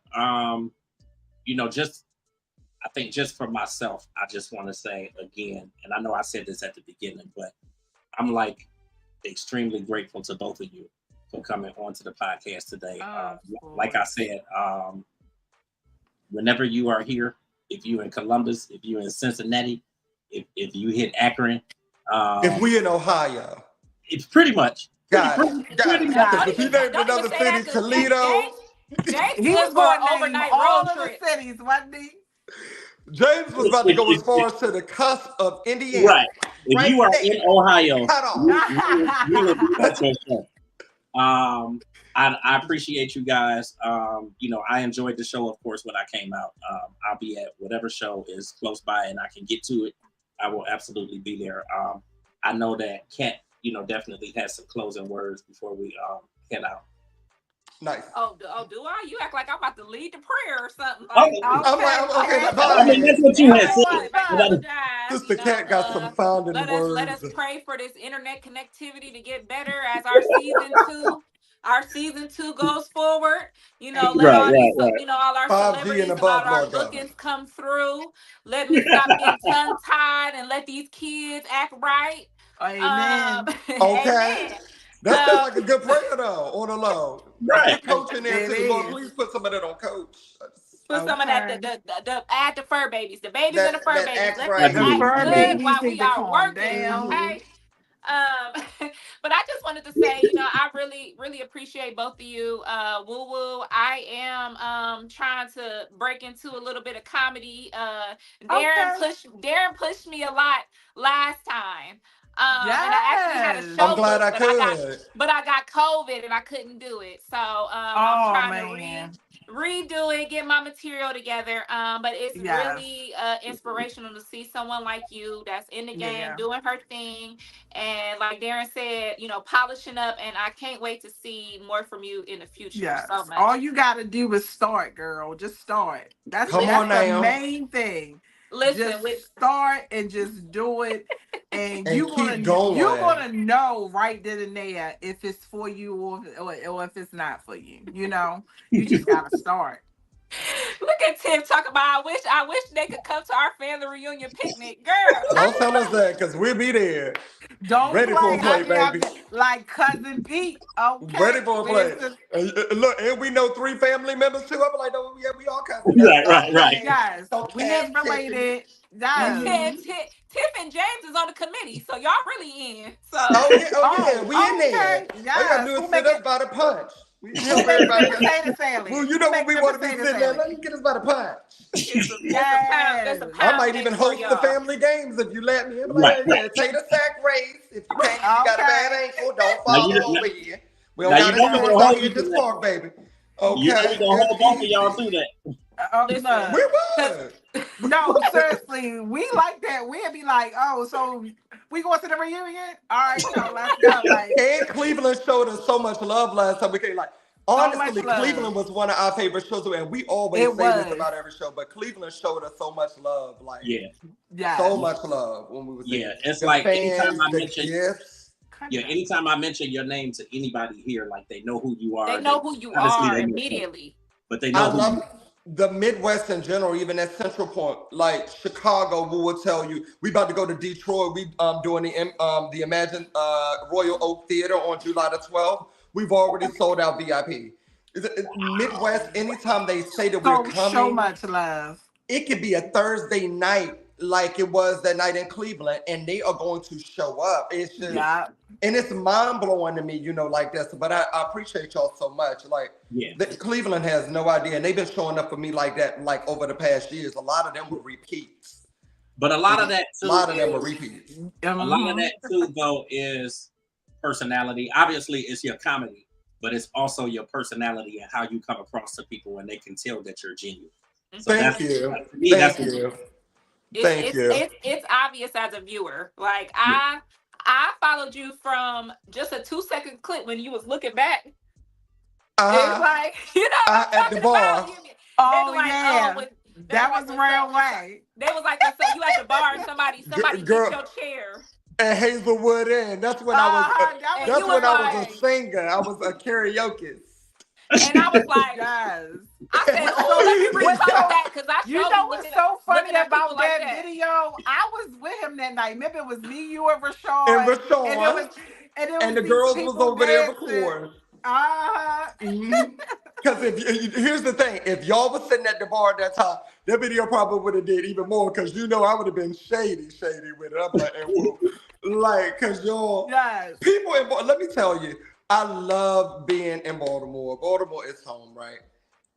All my family round way, woo woo. So anytime I'm somewhere, I'ma always do round way shit. And Woo be telling me all the time because we get on each other sometimes. I'll be like, Woo, did you see people just doing too much? She was like, Darren, you always want to go to the same places. You don't realize how big you grow. Yes. I'm always doing Hazelwood Inn. I'm at Melba's. I want to be somewhere, sugar daddy. Everywhere he is mentioning got drinks that'll make you crash into the wall. You hear me? Yeah. So you already know how drunk people act. So mind you, these people are drunk, and then they see Darren. They act. Oh, they going crazy. Yeah, they going crazy. But I be loving it though because it's still just like being around family and stuff like that. But it's so crazy because we watched each other kind of grow up in comedy. We'll remember when I had a putt. We remember each other first cards. Yes. So yeah. So it's like that. So just being here now and being able to still do stuff together and podcasting too. We got to do press when we get out DC. DC is June 27th through 29th live at Comedy Law. Yeah. I don't know if you noticed. I've been shamelessly plugging stuff as I've been going. I'm listening, and I think it's cool. Yes, June the 30th. But we do a lot of this stuff together now because when we first started doing stuff just alone, now it's so cool when somebody say, well, hey, Darren, when you hit me up, you was like, do you think Woo would be open to it? I ain't even call Woo and ask. I was just like, yes, we're going to be open. He gonna get, and he's right. Right. Cause Woo, you already know with me, if Woo be like, Darren gonna come, I'm like, yeah, I'm gonna be there. Tell him I'm there. Listen, we appreciate it so much. We appreciate it so much, but I think what's really clear, when anybody talks to you, is they see the love and appreciation that you have for each other. I think that you two really complement each other. So it's really cool to see you two working together harmoniously and doing events together and doing this podcast together. I can't ask for nothing better. So I appreciate you. Appreciate you. And congratulations on your new season. Thank you for having me. Yes, congratulations. Thanks for having us. Make sure y'all come and check us out on the road. Listen, I'm going to check you out on the road. One more plug before we get out here. Right here is my movie, my first featured film. Woo woo. Woo. The wife that didn't know who she married. So that's on YouTube. Check it out. It's a great movie. It's been doing numbers. So check it out. It is. It's really huge. And Woo got her acting on. I call her Woo Woo P. Henson. She was definitely in her acting. She was on her Oscar shit. Woo was trying to get a Nobel or something. Yes. Who's this Loretta Scott? But why do black people gotta give somebody an extra nickname every time? Because we just can't let them live it, or we gotta throw shade at it a little bit while we compliment. I see you trying to get your Halle Berry on. This is my first role. Calm down. I'm surprised Darren ain't said the whole time we was on here, but he usually called me Woisha, and people be like, "He did. Who is he talking?" My mother asked me one day. My mother was like, "Who on the trip with y'all?" Because Darren keep talking about somebody named Woisha. I'm like, "Ma, that's me." When we was having the issues with the internet connection, and you popped out for a second, he said, "I don't know where Woisha went." Oh, he did say. I was about to say because he just say it like people know that's my nickname. Girl, we be in public, like getting off the plane and stuff. I be like, whoa, can you pass me my bag right there, girl? And I know people be like, is that her name? Right. Like, you should see people's faces, especially people that are not of color. They be like, right. Whoa, they be like, that's so beautiful. Where is that from? Is that from Nigeria? Yeah. No, somewhere like that. It's the land of Baltimore. Okay, yes. West Baltimore to be exact. So, Woisha. But yes, that's my girl. Thank y'all for having us. Like I said, I can't wait to come back again. Before I leave, I just want to do another plug. At Love Darren Fleet on Instagram, Darren Fleet Comedian on Facebook, Darren Fleet on TikTok, June 27th through 29th in DC at the Comedy Law, June 30th in Baltimore at Magoobies, July the 5th live at Hyenas in Dallas, Texas, July the 7th at Essence Fest in New Orleans live at Comedy House NOLA, and July the 12th, we in Detroit, baby, live at the Imagine Royal Oak Theater. It's going down, and we're going to be adding more tickets to the links and more dates, so y'all catch us at the show. So that means that we will see you July 7th, because we're doing Essence Fest. Yeah! What y'all doing out there at Essence Fest? So we'll see you July 7th. Are y'all doing like some red carpet events and stuff like that? Like DJ? Yeah. That's going to be so lit. I got to come over there and do an interview with y'all. Oh, absolutely. Yes. And I'm going to have a lot of my homegirls. You hit us up. We're going to be in the mix. Yeah, it's going to be huge. It's going to be real. Yeah, we will be there. We'll be there the 5th, 6th, and 7th. Oh, nice. So we're going to be there the 6th, 7th, and 8th. But the 5th, we're in Dallas. So if we didn't do Dallas, then we would did the whole weekends at the fest. But I'm glad to be doing Dallas too. Dallas show us so much love. Dallas shows so much love. That's a great for our health, because Dallas about to be 2,000 degrees, and then right. New Orleans about to be 5,000. Then New Orleans about to be 4,000. Like we about to die. Like now, have y'all done Essence before? Have you done Essence before? I've done Essence before. This was maybe like before pandemic, 2018. I've done it with my homegirl Keisha Diva. I've done Rana Brothers. CIAA, you name it. So this is like a second time, like a homecoming for me. And then this time, which was even more significant, is I went about it myself to book it. I had already told Woo. Woo will tell you. He fought very for business that. savvy. He fought for that. Yeah. I was like, girl, I'm gonna get Essence Fest. Weekend. Because they were trying to get us to do the 14th, and don't get me wrong, I'm down to come to New Orleans anytime because I love NOLA. But I was like, no, we need Essence Fest. Like, we gonna sell them tickets. They need us. I told that man, I was like, listen, sir, who y'all already got over there? He told me to come, and I was like, I bet he gonna sell more tickets than me. Bro started looking at some dynamics. Next thing you know, debunked them. Bow, we here. Bam, here we That's are. how we got. Okay. We in the building. Right there. Got us a little Essence Fest day. Okay. Live at Comedy House, July the 7th. That's Sunday. Even more exciting. So we'll see you guys at Essence Fest then. Oh, I'm so excited. That's amazing. Please do. Love you all too. Thank y'all for having us. Woo woo. Thank you so much. Love you, baby. Social media. Love Darren Fleet and woo woo _ the comedian. Yes. Okay. All right. Make sure y'all. All right. We appreciate you guys. Thank you so much, and we will be in touch. We sending you that invite for the family reunion picnic. Family reunion now. Okay, we there. Get your t-shirt size ready. We want a t-shirt. We want the shirt to say Johnson Family Vacation. Seriously. Listen, we gonna have you got your t-shirts coming. Yeah, because we can't be the only ones there without a shirt now. Absolutely not. Then they know we not cousins. Yeah, absolutely. Be coming up talking about cousins. Yeah, okay, because we trying to poetic justice. Right. Yes. But thank y'all for having us so bad. We really appreciate it. And we'll probably be calling you after this. I'm already booked up to DC and Baltimore and all of that. And and too, we got the host and all that. I'm about to call you, girl. We can't do this on this level. It's so unprofessional. Telling me this on here. Call me. It's so unprofessional. All right, bye, y'all. Bye. God bless. Bye.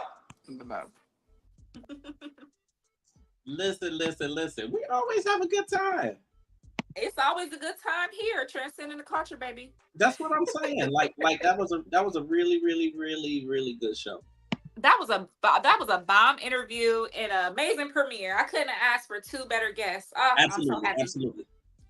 absolutely. So Actually, we had another guest that was gonna be coming on, and something may have happened somewhere.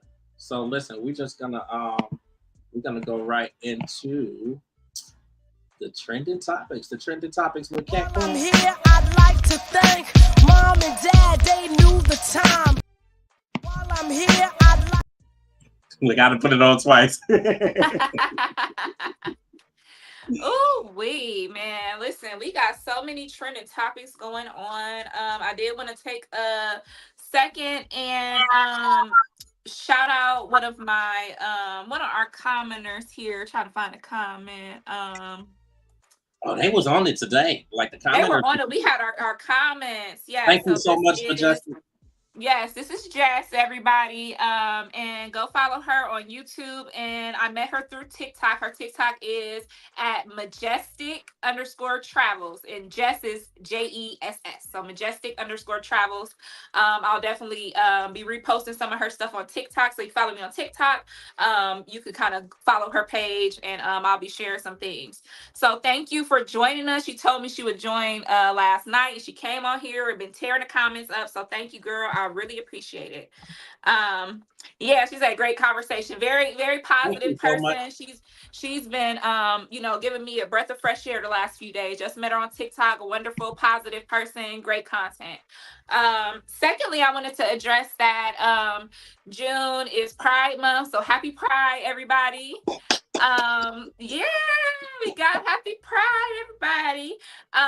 So we showing our pride, all sexualities, all genders, all everything are welcome here at Transcending the Culture. We ain't nobody to judge, okay? Listen. We be in these LGBT streets. But but yeah, I also wanted to mention that June is Men's Mental Health Awareness Month. Absolutely. So to our men viewers, make sure y'all checking in. Y'all are going to therapy. Y'all are checking in with your loved ones. And if you, need any kind of help, there are definitely resources you can Google for any kind of help if you're struggling with mental health. And if all else fails, you can always inbox your girl Kat, and I will point you in a direction if you ever need any help. I'm going to reach out to somebody, feel like, harming yourself or somebody, please talk to people, reach out to your family. We have all been at our lowest, and we just want to make sure your health and your mental health are good. Let me see. Look at Tiff-Tiff. I know. Yeah, she tearing it up tonight, Tiff. Okay, girl, you all up in the comments. We miss you. We miss Tiff-Tiff, our third party, our third co-host. I'm trying to tell you. I wish Tiff-Tiff was here because I know she loves her some Darren. I know she loves her some Darren, and she loves her some Coach even more. So so let's get into these trending topics. Okay, so first we got some piping hot tea. Ooh wee. I know you guys know the show TGIF on Fox Soul. Mm-hmm. They going through it over there. So first of all, Funky Dineva, they had three co-hosts, kind of not unlike ourselves, and they got rid of Funky Dineva. There was a lot of speculation on why did he leave the show? Was he fired? But he left a big impact when he left, and so they've been having rotating guest hosts. Right. So the last show they had Armand Wiggins, and if anybody knows him, I follow him on YouTube. He's like a TikToker, YouTube. He does a lot of comments, social commentary. So he got on there, and I guess they were doing like a roast of Al Reynolds, like they were, shooting a dozens or whatever. And Armand told Al that he was an old, jealous, and that he just mad and this and that, and he old news, and he's the one tanking the show because he was jealous of Dineva. So that's what Armand got on there and said. Yeah, so Armand, he was the because they were doing the rotating seats like with T.S. Madison and just different people. So Armand was actually the new permanent now. Oh, okay. I didn't know that.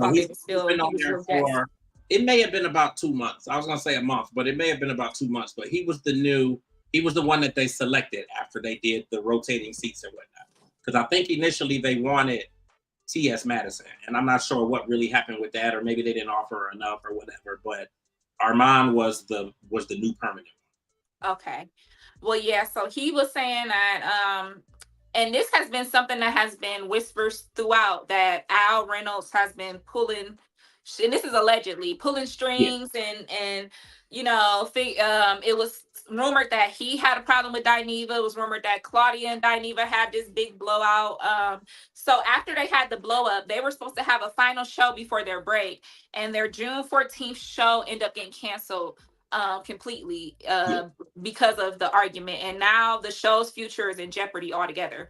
A yeah. lot of the fans are saying the show's over. TGIF is dead. That's what they're saying. So how do you feel about that? Do you feel like the show is dead? Do you think they should Um, rework it, or what do you think? well, I'll be honest. I thought it was dead once Dineva left. Me too. No, Me I mean, too. just being keeping it all the way funky. Like, I really thought that, no pun intended, but when Funky Dineva left, I really did think that it was over, because I just think that there was a certain dynamic that the three of them brought Mhm. to the show. Right. And it's always one side plus the other side plus the truth. So I don't know Mhm. where, like, I'm not gonna say I don't believe Funky Dineva, and he said that he had a 6-month contract, and they had changed the per show amount that they were getting, Mhm. or Right. they upped the shows and then they lowered what they were getting per show. So he said that happened, and then he signed again, but he signed for 6 months, and then it was said that at the end of the 6 months, then you can, we'll look at renegotiating. But when that 6 months ended, they basically gave him the same contract over again. So they didn't give him any more money, and he opted to walk away. So if that is really the truth, then I feel like Fox Soul is the ones that really dug this grave for the show, because to me, if you know who he is and you know the numbers that he brings in, and they were getting like really amazing numbers with Funky They were Dineva. doing they were Not to doing really mention, really well with him, Funky for Dineva gets sure. amazing numbers on his own. Right. So Exactly. his argument made complete sense that, well, why not just leave and do my own thing, and I can make twice as much as what y'all are talking about paying me, and just do it myself. So I mean, to me, that made far more sense, and I feel like if that was really the case, then I feel like Fox Soul should have stepped it up and maybe gave them some more money, or gave them all some more money, instead of taking away money when you're making them work a little bit more. Now, some are going to argue that, well, shit, you only work an hour a day or 2 hours a day or whatever, and that's a lot of money. But It ain't about the I didn't see time; the it's purpose about of what them I'm taking money bringing. away. What I'm Like, I bringing to didn't, the table. yeah, I didn't see the purpose of them taking money away, and that's like the top show on Fox Soul. Like don't trip. That's the main show. Like that's the main. That's I the mean, bread and everything butter. else that has been on there to this point has been canceled at some point or another. Mhm. So I mean, you had That's their cocktails. only original content that has stuck. Yeah, you've had Cocktails with Queens, and you had the other show. I forgot the one that I think everybody on there was LGBTQ, and I forget the name of the show, but House of Aaron. Oh yeah. I think that might have been, and the one guy on there is actually from here, so I knew him. But at any rate, it was it ultimately was canceled. So a lot of the content on there has been canceled. That we have been able to see. Mhm. So that's the only Right. thing that really has stuck, and that's what's getting them their numbers and their ratings and making them their money. So I feel like they should have met him halfway and at least gave him something more. Maybe not, And you absolutely. know what? The problem is sometimes people think that people are replaceable and they're not. They think that And they're replaceable, and they think that people can't do it without them. And it's so many ways, like, especially in this media game now, like, it's not 10, 15, 20 years ago. So it's so many ways for you to do it yourself. I mean, look at us. I mean, we're doing our podcast, and we have the network, and we have so much different stuff that's going on, and we're doing it ourselves. So, I mean, obviously, starting off, you're not going to have the same reach, but it depends on what you put into it. Obviously, what kind of money you put into it, because you can't do none of it for free. And I mean, there's a lot of parameters and a lot of details that go into it, but it's no reason why you can't really do it yourself. And I think that Funky Dineva has been able to show that I don't need y'all. Like, I can do this myself. So to bring Armand in, like I knew of Armand Wiggins. I've known of Armand Wiggins really for the past 3 or 4 years, and I think that he's done some amazing things with his own platform. Like I think that's all good. That's all well and good, but I don't believe that he was good for the TGIF platform. And I said that when he came on. Like I think they should have figured something out, even with T.S. Madison. Yeah, I think she was Because a now better they're fit. bringing in all these additional co-hosts, and you have 3 co-hosts, and then they had Lunel on there a couple times, or at least last week, and they've had different people popping in when the 3 are there, and then they've had a 4th, and I'm just like, it's kind of too much. So I don't know that the series is canceled, for good, or that the full series is canceled, but because now when you think about it, the cancellation stuff, I think a lot of that was really just pertaining to that June 14th episode, and then I think a lot of the viewers just ran with it. Yeah, I think they ran with it because I saw a lot of shows that say TGIF canceled. And then when I clicked on the link, it kind of was a clickbait type of thing. Like, oh, well, this one show was canceled. So I think a lot of times people don't click the link and read the story. So they just go run with the headline. So, we'll see what happens and keep you guys posted. Hopefully, I wish they could find a way to, I like the original cast. But I don't know if that's gonna work. But I don't know. I just feel like they was missing something without Funky Dineva. They need something more. Yeah, I don't see them getting Funky Dineva back. Like I think that's pretty much a done. I think that's a wash. It's a lot of drama in between Armand and definitely Armand and Al. Like, and that has been there since the very beginning. Like, as soon as Armand came on, they were clashing and butting heads. Like for the first time, from the first episode that he was on there. So, and then the other dynamic is that, seemingly Claudia has, a lot of drama in between the two of them as well. And I've said all along since Claudia was on The Housewives that she liked drama. Like, I think that she's dope. I think that she does a lot of good, obviously in the media space, but I just think that she liked drama. And the reality is some people like drama and keeping up drama, and they feel that it sells, but it's not always the selling point though. So, I think in this case, a lot of that drama is what's, actually killing the show. So, hopefully they can pull that back together. And I guess we'll just have to wait and see, what the end results are. But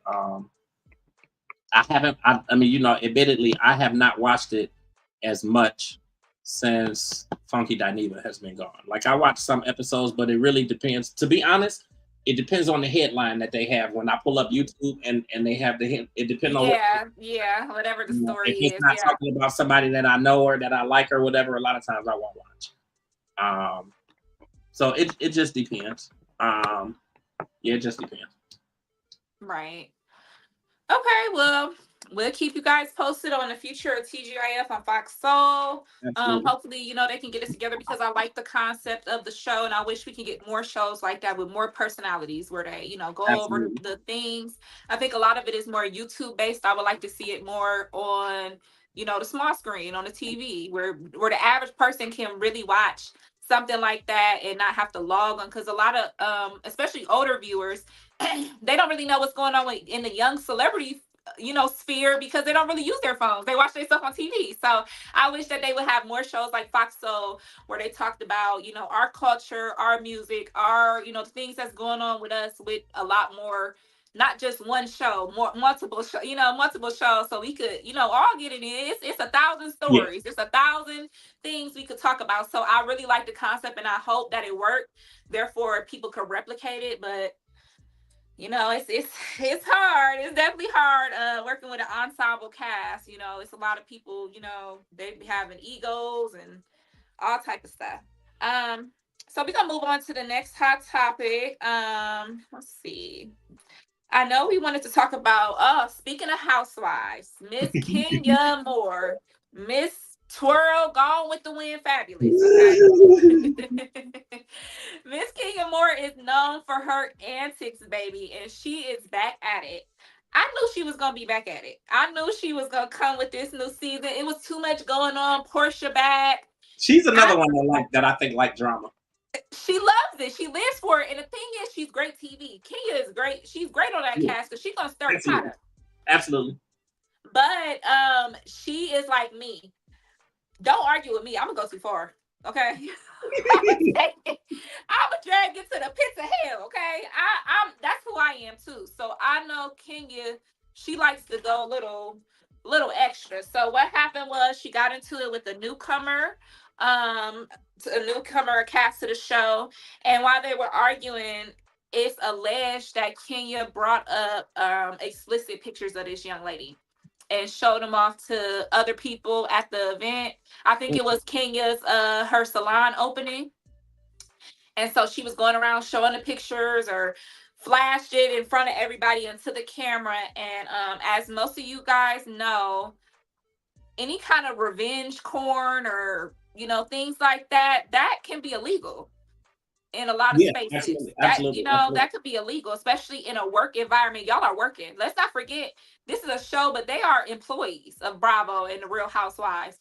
They can get sued for stuff like that. Like, that is a kind of line that you really shouldn't cross. So they said Kenya has been suspended from filming. She's suspended from meeting up with the girls, but they have not officially taken away her peach. Right. So we do not know whether they're gonna, you know, she's gonna be sit down for a while or she's gonna be off. But Kenya Moore did clap back at Bravo and said that they have a double standard because Tom Sandoval on Vanderpump Rules also did this to one of his exes. And he posted or showed people her explicit videos. And he is very much still on the season. They work with him. As a matter of fact, I only watched Vanderpump a little bit. The whole season was about this guy. The whole season, his redemption arc. So how can this, you know, this white man have this redemption arc if Miss Kenya Moore is getting fired for the same exact infraction? Yeah. So we're going to keep you guys posted on, you know, Real Housewives and what's going on with that. There's a lot of drama between Simon and Portia. So a lot of this stuff is going to really play out on our screen. So I'm very excited to see what the new season brings. So next we have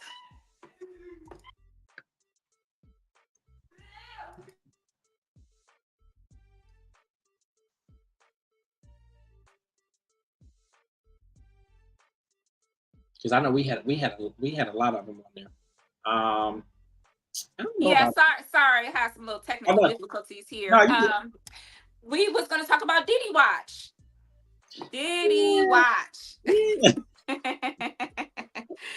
Yeah, it's a lot going on with that. We were on a hiatus, so during our hiatus is when everything happened. So I'm like, me, James, and Tiff were calling each other like, oh my God, I can't believe this happened. It's just so crazy with Diddy. As you guys know, we've covered, you know, the abuse with Cassie, the allegations, the charges, and everything. Now it seems like everything has dropped. Everything Diddy is just it's pretty much over, and it all was from that video that was posted. Yeah. Can you talk a little bit about that, James? I just think that, and it's funny because, well, I won't say funny, but he has been pretty quiet for, you know, obviously the last couple of months. So you haven't really heard too much out of him. You know, obviously the video that you speak of is the video that showed, you know, the assault, you know, upon Cassie in that hotel hallway. So, you know, obviously there's been so much backlash and, you know, downfall or down spiraling from that video. So, I mean, he pretty much has lost everything, you know, just in terms of his deals and the stuff that he had going on, you know, things that were coming up. And we're kind of just, I guess, waiting in limbo, if you want to say that. It's like we're kind of still waiting to see what else is going to come from the raids and, you know, all of the stuff that they say that they confiscated and videos and that sort of thing. I still believe that a lot more is really going to come out. Like, I don't think that they're done. is interesting. But we definitely have not heard very much from him. I know that he was spotted maybe a couple days ago in LA. I want to say I've seen something on TMZ, and they Yeah, said that he was spotted out and about, and on Father's Day, Christian Combs had posted a shout out to Diddy, and a lot of people were really upset and up in arms. But it's like, how can you be mad at him for posting his dad? Like, I know what his yeah, dad did, but shit, my yeah, I dad mean, did a lot, and I yeah, still posted that man. Okay, so it's like absolutely. we love our fathers no matter what they done did. People I stand by think their that people family are no matter unrealistic. if it's Like, despicable or not. But yeah, I think a lot of times, a lot of times people are just unrealistic because, like, I get it. I get, the stuff that they're saying went down and the stuff that they saw on the video and stuff that they found and all of that stuff. But at the end of the day, like, he's still human. He still got kids. right, His he kids still are got not kids, supposed to and stop loving him, and they should be able to communicate with him and send him a shout out or whatever. Like, I think that's a bit absurd to expect that his kids are not going to shout him out or speak to him or have some kind of a relationship with him, mhm. be that in private or in public. And I think that people just, they fail to acknowledge that a lot of these people who are complaining about him and talking about him and that are judging him, in this moment have done shit themselves and it just ain't came out. And it probably won't because they're not famous. So, Yeah, it's but it's not shoot, it might. I mean, yeah, Diddy is setting a precedent, and it's not even just famous people. yeah. Especially with Cassie, when a lot of women start to come out and tell their stories, because it's And like, it's well, you see somebody brave enough to stand up, and before the video, she stood up and said what she said. yeah. But When I mean people a was lot of calling these her people, liars and clout yeah. chaser, and she want money, she just want money. That's all I heard. She just wants some money. Why now? Why now? Then when that video dropped, they was cool. Why that's a mouse? I mean, Yeah. you didn't hear. You could hear a pin drop when that video dropped, because what can y'all say now? Because if it was you or it was your mama or your family member, you would have been trying to get them millions too. Yeah. But a lot of these people, like, the reality is a lot of these people are judging him and they coming down on him, and a lot of them were there to see a lot of this stuff going on and they never said Mhm. anything. So I'm speaking obviously more about celebrities who are saying XYZ, and a lot of them were at his parties or they were They was surrounded kicking it by him. with him the week before the drop. Let's not forget, Meek Mills was right there talking about, I ain't never gonna turn my back on him. And guess what? When that video dropped, all them people unfollow, delete, But I delete, just think delete. it's, in a lot of ways it's like it's the popular thing to do now because everybody is hating them. So okay, so I need to hate them too because that's what everybody else is doing. Yeah. I'm not trying to make way or make light of what he did and say that anything is okay, but I just think that a lot of people kind of aided and abetted up until now. So Oh yeah, for sure, for sure. And the crazy thing is, people are coming out with names and all kind of evidence, and we don't know what all they got from his house in that raid. yeah. So So I I think a would lot of like to people see are that. distancing themselves to try to protect themselves because they know they were complicit in what was going on. Yeah, And so we saw, Carisha Young Miami, she has completely distanced herself from Diddy. She has scrubbed him from her social media. She scrubbed some of their songs and things off of music platforms, videos. She's also have to where her comments, she deletes comments, and comments about Diddy are automatically deleted. So she is trying to get as far away from that as much as she can. But the crazy thing is, she came from the group the City Girls.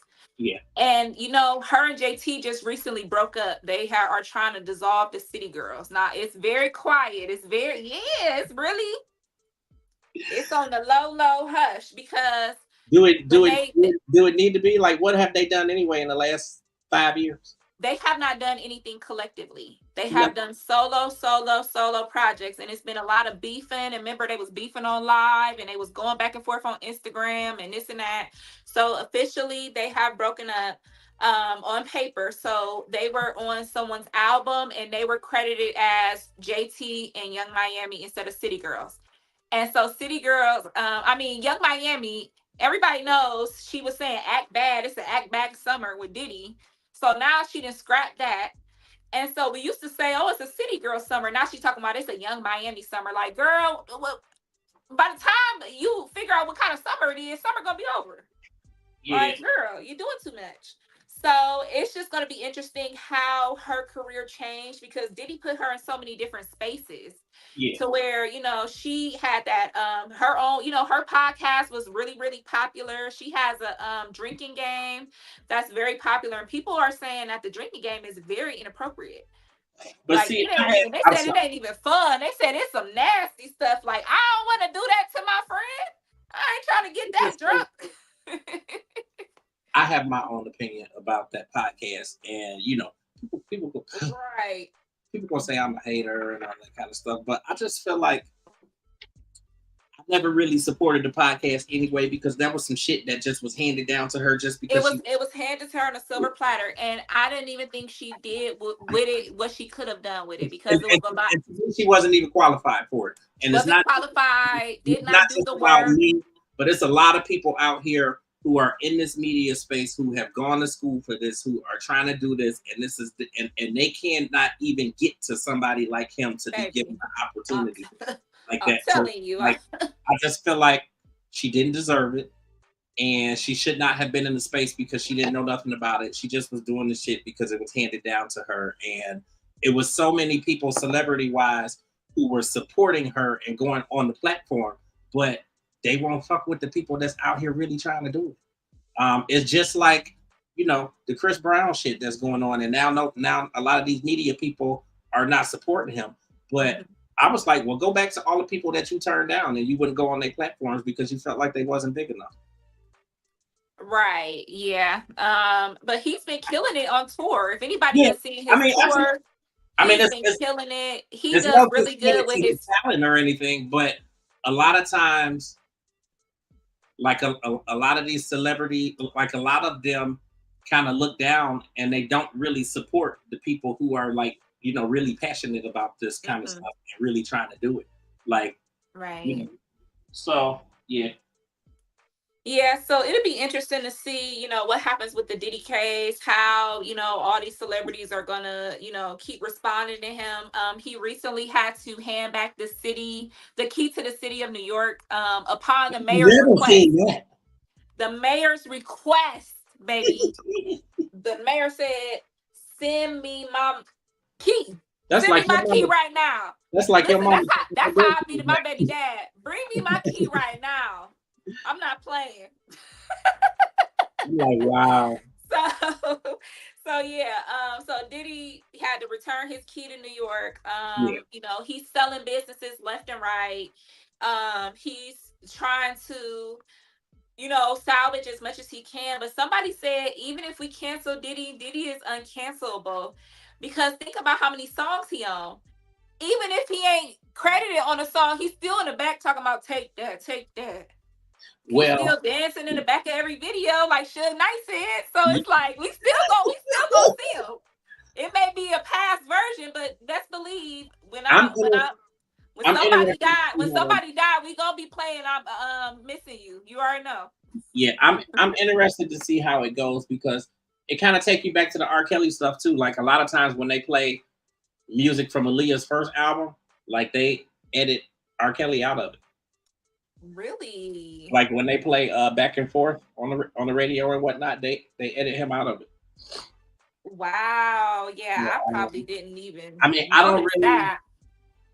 Now I am sad. Now I will say something about R. Kelly. Now y'all could have somebody else re-record I Could Believe I Could Fly, because I ain't heard no kids sing out of kindergarten graduation since the 90s, man. We need a new song. We need a new The Children Are the Future or something, because these kids don't be singing like they used to. I don't necessarily agree with not playing the music anymore. You know, like how a lot of platforms won't play R. Kelly anymore. And I don't necessarily agree with not playing any you know, the Diddy stuff anymore, just because he's produced for so many people. So like that kills a lot of catalog for a lot of people. Right. If he's not playing, the music that he's associated with.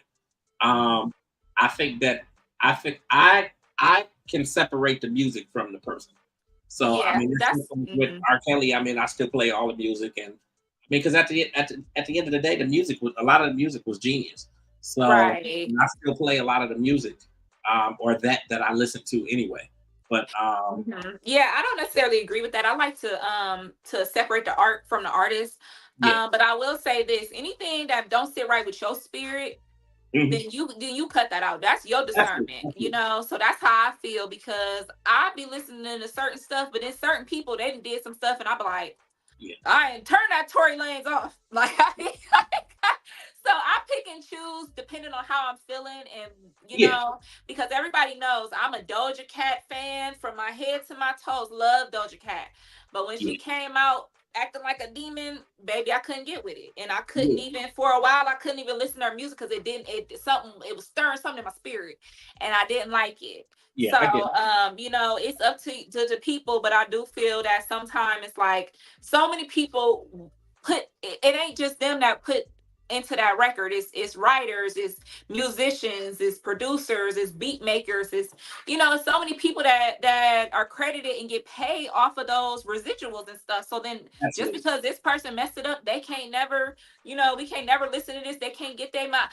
Mr. Biggs, I'm gonna yeah, listen to Mr. Biggs, okay? And if R. Kelly up absolutely. in there, then he up in there. That's all I'm gonna say. So yeah, So yeah, we'll keep you guys posted on Diddy. It's an unfortunate situation, it's but it's all that's people are talking about, and until the resolution of all of this, it's gonna continue to be a hot story. So we'll continue to keep you guys covered with that. absolutely. Our final hot topic. Ooh, I'm segueing from Diddy to one of his exes, one of his most famous exes, which is Miss I'm still Jenny from the block. Oh, Uh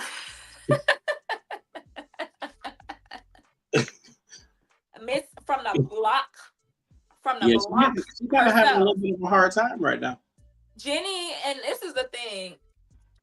I like me some J Lo. I ain't gonna I lie. do too. I'm not gonna front. I do too. I like me some J Lo, and the thing is, I'm not opposed to somebody not being the most talented or the best singer or something. But if they got a banger, baby, I'ma play it. I don't care. That part. So I always, liked a lot of her music. But first of all, let's talk about that.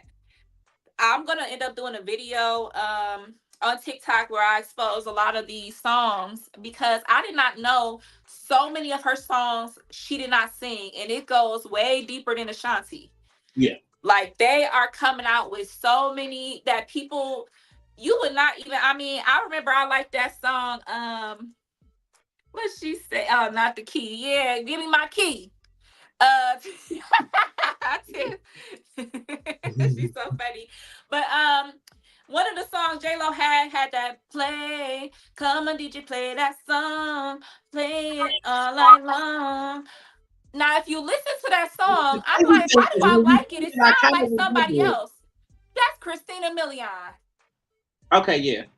And the crazy thing is, when you take the video away and you really listen to the voice, you be like, how am I so dumb? I know exactly who this is. We got songs by Christina Milian. We got songs by Tidra Moses.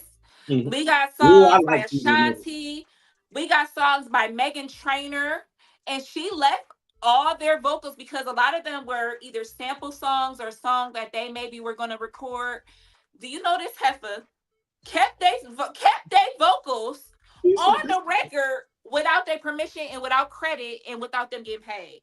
I didn't know that. Yes. So a lot of them artists said, hey, I did a reference track for somebody and I'm listening to the radio and I hear me from a reference track. Right. I hear me singing, but I don't hear J-Lo singing. My mic is up and her mic is down. So what's going on? Right. So it's just a lot is coming out to light. People are coming for their residuals. So Oh wow. J-Lo's legacy is now being in question. I don't think I had heard a whole lot about that stuff. I mean, I knew about all the stuff like as far as like the marriage. Yeah, so I was gonna get into it because that I was gonna say we gonna piece by piece Miss J-Lo, because it's been a lot going on. So with that coming out and her, she's been labeled a phony now. But she's always been over the phone. Yeah, she's always been, but it's like, you know, it's coming to the Gen Z it's starting kids, to really stick now. and the TikTok people are starting to know, because she came out with a movie and an album based on her and Ben Affleck's relationship. It was called The Greatest Love Story Never Told. Yeah. And so she had a documentary about making this movie. She had an album. She had all these things about making this movie. And if you watch the documentary, all of her friends are telling her like, "Girl, I don't think you should make this movie. I don't think you should do it. I don't think it's a good idea." She's like, "No, no, it's gonna be great here." Now you sound just like her. Go ahead. That's how she was. She was on the phone with them because she was calling up all her friends. Like, "Do you think you could be in this movie?" And they're like, "No, no, no, no." She's telling people, "Cancel your wedding to be in my movie." Like, she was tripping over this movie, and people was like, "Well, we knew you being with Ben Affleck. That ain't really no great love story. Like, what are you talking about?" Right. So J-Lo took Ben Affleck's personal love letters that he wrote her and showed everybody the personal love letters that he wrote to her to win her back and to be the greatest love. How is it the greatest love story never told and you telling? Right. You telling it. So, and you know, and a lot of people don't know Mr. Ben Affleck is a writer. You know, he wrote Good Will Hunting. He's done a lot of movies and things like that. He is one of those, you know, tortured souls, you know. So he took that personal, like, why would you show people that? Yeah. Like, that was from me to you personal, and you just go overboard with it. So he took that to heart. And if you watch him in a documentary, every time you see him, he over there looking like, now you gonna make me watch it. Yeah, he mad. Every scene, he like, she like, "You think this dance move would be good?" And he like, "Yeah, I guess. I mean, that's you gonna make me watch it. Yeah, so it was like he was checking out, and all her friends were telling her, you about to lose your man." But she just thought she could do it all. So she had this movie, the movie flopped. The documentary got more views than the movie because the documentary was funny as heck. I did see that. And she had an album that came out with the movie album, double what did I say? Double copper. Yeah, double brand. It went double granite. Okay. It didn't do no numbers. So then she had this world tour, and so once she had now her most tour, of that got canceled, didn't it? They was dogging her because her tickets was selling for $4. She was like, they have you know how it's an arena? Yeah. They shut down all the lights on the back part because it was only people on the floor. Oh, that's wow. It. She did not sell out the amount of tickets. Now the tickets were growing, and they had basically the amount of tickets at every stop to cover whatever the cost. So even if it wasn't packed and full, they still were doing good. But as soon as she was like, okay, she doing a little show, she coming back because, you know, the fans are posting the concerts and she's doing good. Yeah. Next thing you know, while she's out at a concert, Ben Affleck packed his bags. Oh, wow. And he moved into a temporary Airbnb or a different property that he's been staying at. And paparazzi have been catching him moving stuff little by little out of their home. So J-Lo went ahead and canceled her tour. And now because she canceled that tour, her Vegas residency is in jeopardy. Can y'all believe it? Like, dang, girl. Like, so now she done lost her man, her tour, her movie ain't selling, the music ain't selling. And now I think I'm about to just go to my little residency and y'all talking about I ain't selling enough tickets on my tour. Dang. Okay, well. Yeah, that's serious. You know, back to the drawing board, I guess. So Miss J-Lo has been in hiding. That's what people has been saying. She hasn't been going to events.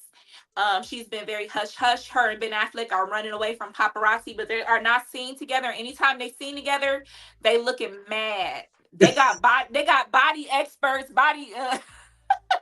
they got people reading their lips and they arguing and stuff. Every time they together, so will this be J-Lo's, what is this, third divorce? Oh yeah. Third divorce. Yeah. So yeah, you know, they call her Thanos because she collect them engagement rings like Thanos. So yeah, it's looking bad for your girl J-Lo, Miss Jenny. And also they're making fun of her on TikTok because, you know, she had that clip from her movie and she said, you know, I was just this little girl on the block, you know, running down the block, up and down the street on the block. So now everybody like, dang, and then they asked J-Lo, like, what you get from the bodega? She gonna say a ham and cheese on a roll and an orange drink if you know, you know. Girl, what kind of orange juice? What are you talking about? I'm gonna They start talk calling about the you corner Willow. store. What you get from the corner store? They don't sell no ham and cheese, baby. We talk about kind of chips you get, what kind of snacks, or orange drink. What you talking about? Chili Willy? Like, what are you? What are we? What are we talking about, J Lo? Like, I don't know. Like, girl, just say you Oh. ain't eat that shit and just keep it pushing, okay? So yeah, it's just, I mean, people, and so now that the hate train has started, people have been coming out with stories. There's interviews. They're coming out with vocals or her voice cracking and all kind of stuff going on. So now, she's the butt of the joke. And it's hard when you become the butt of the joke, it's hard to get your career back where it was. Yeah, it's hard to turn that around. Ask Miss Keisha Cole, because remember they was talking about Keisha Cole was selling fish fries at the Grammys in the bag. Like, what the heck? Why y'all doing my girl like that? First of all, y'all gonna so we leave Keisha gonna Cole keep alone. y'all Y'all gonna no, we're not too gonna do much that. on my girl Keisha. I love me some Keisha. We are not gonna do that. Y'all gonna leave Keisha Cole alone. But yeah, once they label like Ja Rule, once they labeled Ja Rule corny, it was over for him. Once 50 Cent said he was a cornball. They can mess with him, but they can't mess with Keisha Cole. So that's what I know, right? I love Keisha. And that's another topic I'm going to discuss on my page, because Keisha been out here dating the young tenderonis and arguing with the young tenders over the tenderonis, and now you over there crying over a 25-year-old. So, listen. Cat Queen will be posting some videos about all the celebrity tea and stuff going on. So definitely make sure you are following Transcending the Culture on all platforms, or Transcending TC. Make sure you're following Cat Queen on all platforms, because I will be getting us caught up. It's so much hot topics coming out right now. And you know your girl, you know me. I stay with the tea, baby. Absolutely. I appreciate you for today. We appreciate everybody for tuning in today. I think it was a really amazing show. Again, thank you to Darren Fleet and Woo Woo the comedian for coming on and kicking it with us tonight. We actually had them for a lot longer. Yeah, I was just like, shoot, however long y'all want to stay, I ain't gonna say nothing. nothing. We might as well keep it going, because I was having a good time. Now that they, pretty much have become, family to the show and whatnot. Like, it really was cool. It's good that Tiff-Tiff got in the comments, because she had some things going today and she wasn't able to be here, but she will be back with us next Tuesday. We got a whole lot more stuff that's going to be coming up and going on with the podcast. We are covering SS Fest, so we will be live from New Orleans, July 5th, 6th, and 7th. And we'll see Darren Fleet and Woo Woo the comedian down there. Yes, which is going to be dope. So pumped. We appreciate you guys so much for tuning in. We were gone for about a month, a little bit over a month, so it's really good to be back today. Stay tuned. We got a whole lot more coming. Our guest next week is going to be Lawyer Turner. Very, very, very amazing musician. I usually don't announce the guest the week before, but we're doing some different things now, so I think it'll be dope. So, Lawyer Turner is going to be our guest. Look him up. You got a whole week to look him up and get familiarized, because he's a really, really dope artist. He has a new project out that's been out for a few months and has been doing extremely well. He is a friend to the network as a whole. So he has been in UG Digital before, and he's been on another one of our platforms previously. So he is coming over to Transcending the Culture next Tuesday. We'll be here every Tuesday now.